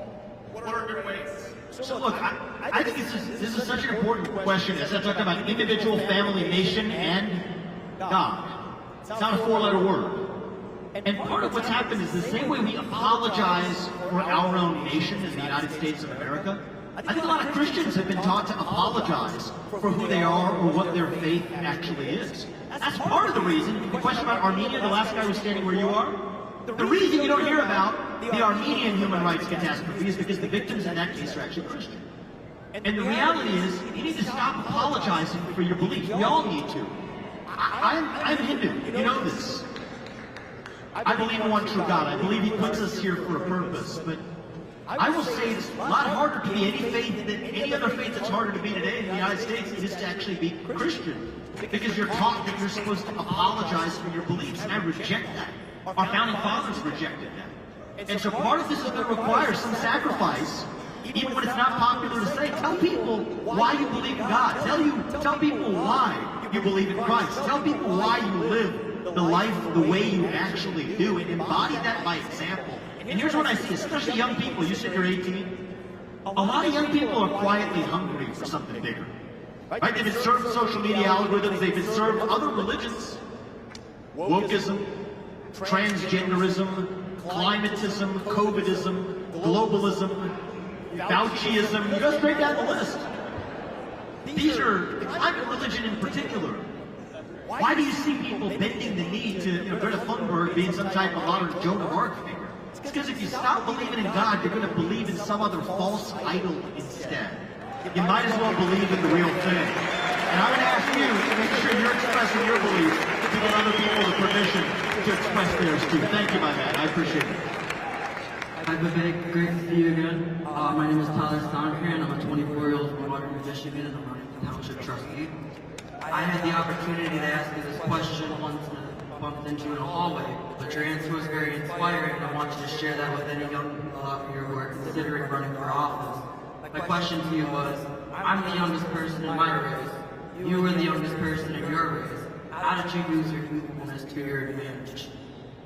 Well, I used it. I don't remember what we said in the hallway necessarily, but I'll tell you what I believe off the bat right now is our founding fathers were people whose best days in life were still ahead of them, actually. Thomas Jefferson was 33 when he wrote the Declaration of Independence. That's 5 years younger than me. If I can run for president at the age of 38, imagine Thomas Jefferson starting an entire nation at the age of 33. Alexander Hamilton was a decade younger even still. If you think about the last 20 years of misplaced public policy, foreign wars that didn't advance our interests, racking up $34 trillion of national debt that your generation now bears on its shoulders. You know what? You got to take it into your own hands to say, you're going to be the generation that pays the price for those mistakes.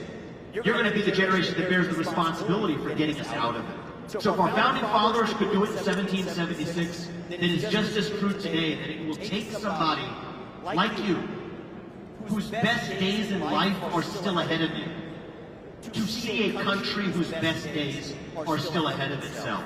And if you do, then I'm confident our best days will actually still be ahead of us, man. Good luck. I'm excited for you. Thank you. Thank you for coming. Go right here. Good afternoon, Michigan. Good afternoon, Vivek. I just want to say your media team and all the social media, TikTok, YouTube, everything you do, you've done a wonderful job getting your message out to the youth, to the younger demographics. To the broader conservative audience, broader conservative figures, what can they do to better grasp that younger demographic that we all know is so important to the future of this country? So here's what I see, actually. I've talked to a lot of good Republican politicians. I think a lot of them are actually, I don't say this derisively, I just think it's true. They're actually scared of interfacing with people from the next generation. And part of what we got to realize is both sides of that have some fear in them. I think a lot of young people in this country right now are lost, hungering for meaning and purpose at a moment when faith in God and belief in your country, belief in yourself, belief in your family have disappeared. And yet, you have people from an older generation of political leaders who look at those young people who are sometimes screaming their beliefs, not because they actually believe them, but because they're lost and hungering for actual direction. Hide. Go into their shells. Say they're not going to come to a college campus unless the questions are pre-screened. And so I think that gets us into this vicious negative cycle. So my answer to my fellow Republican leaders, I'd say tell the Democrats the same thing too, but this is for our own party, is show up where you're not supposed to.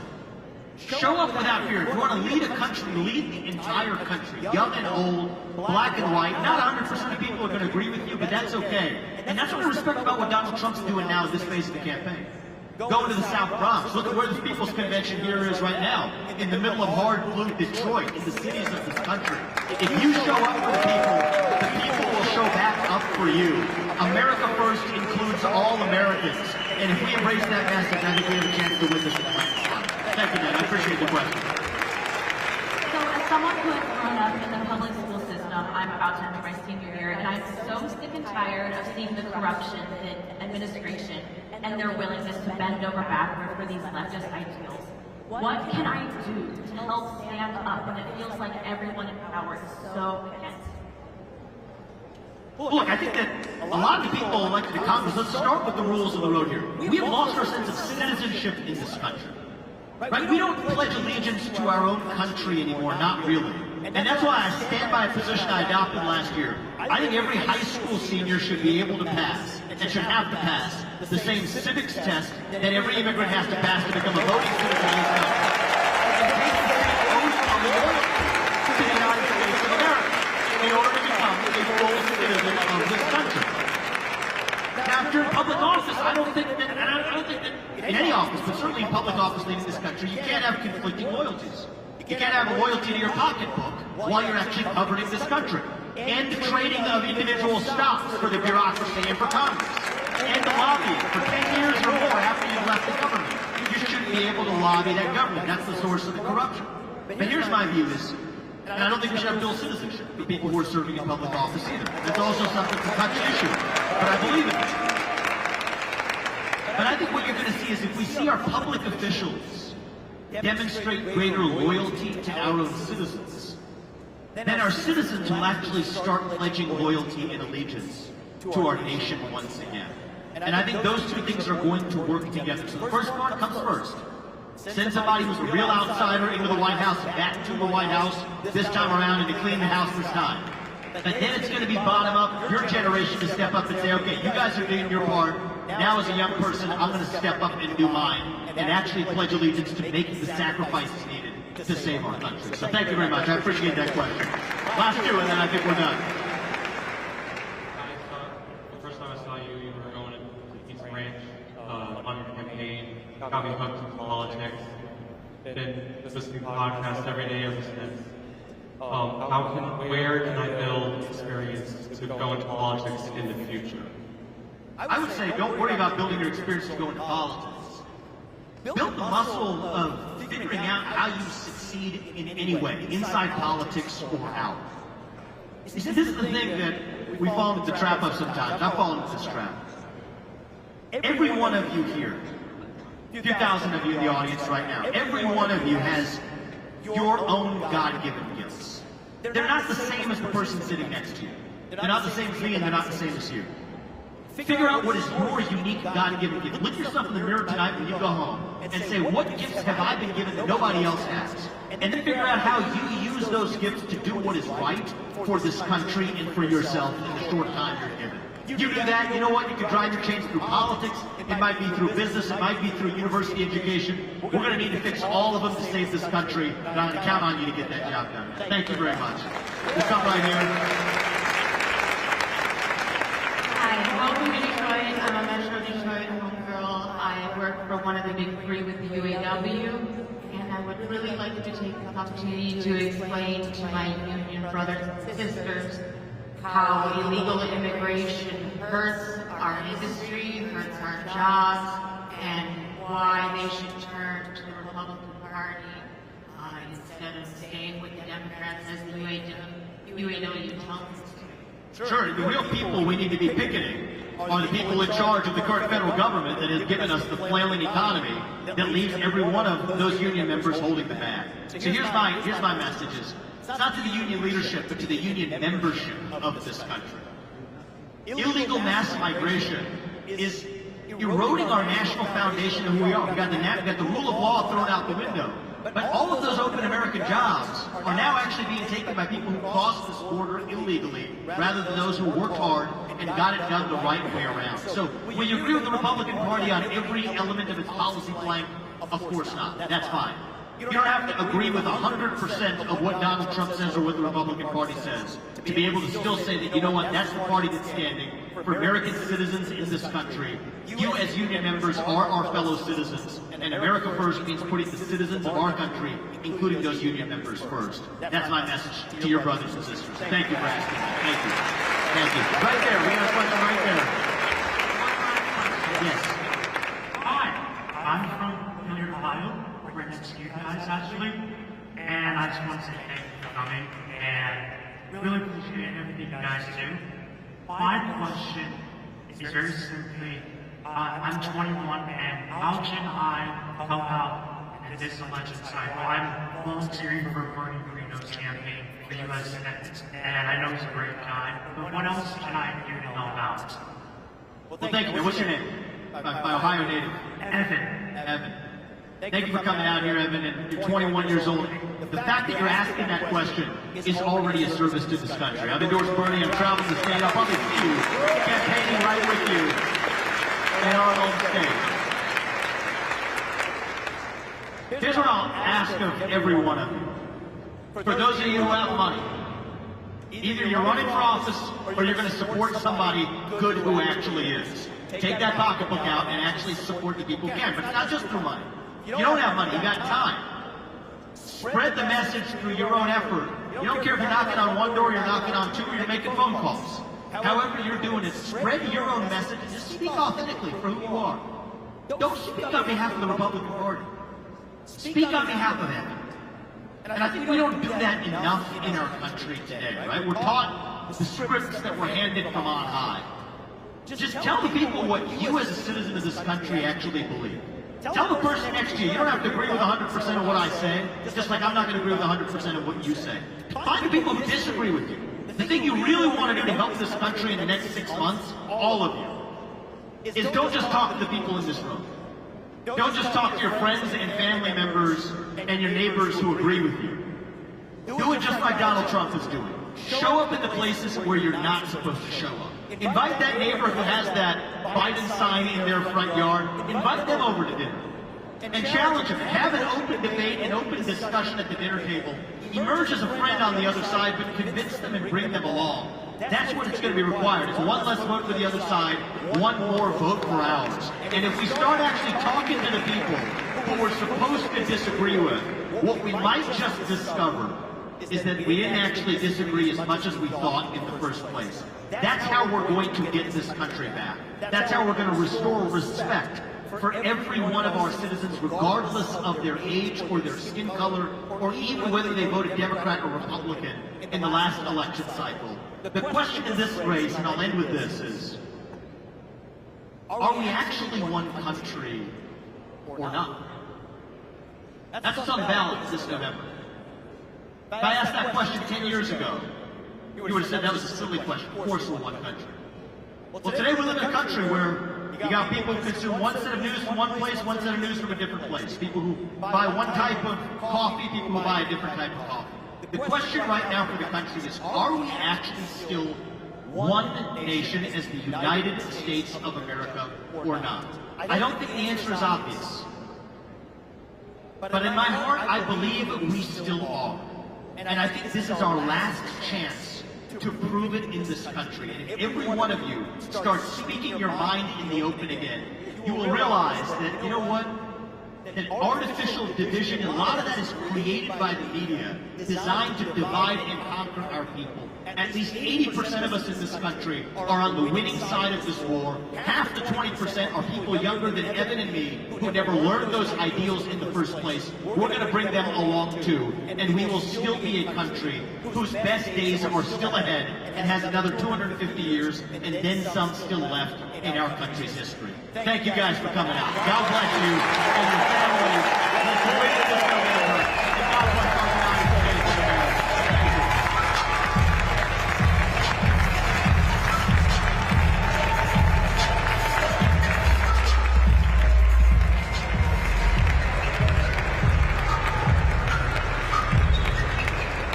One more time for Vivek Ramaswamy. How great was that?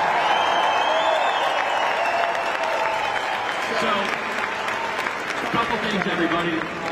For those of you that know Turning Point Events, we're ending this session early tonight. In fact, we got that so fast because we want to make sure you have plenty of time to support our sponsors. As you guys exit tonight, go say hello and become a new ballot chaser.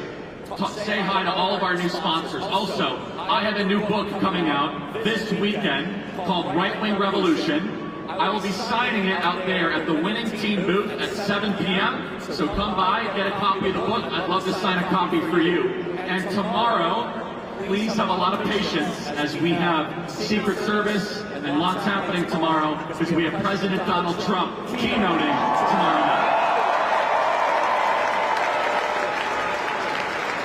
Make sure you make time to come to the breakout sessions tomorrow. Bright and early, I will see you at the Winning Team Publishing booth. We'll be signing books there for quite a while. 7 p.m. God bless, guys. See you tomorrow.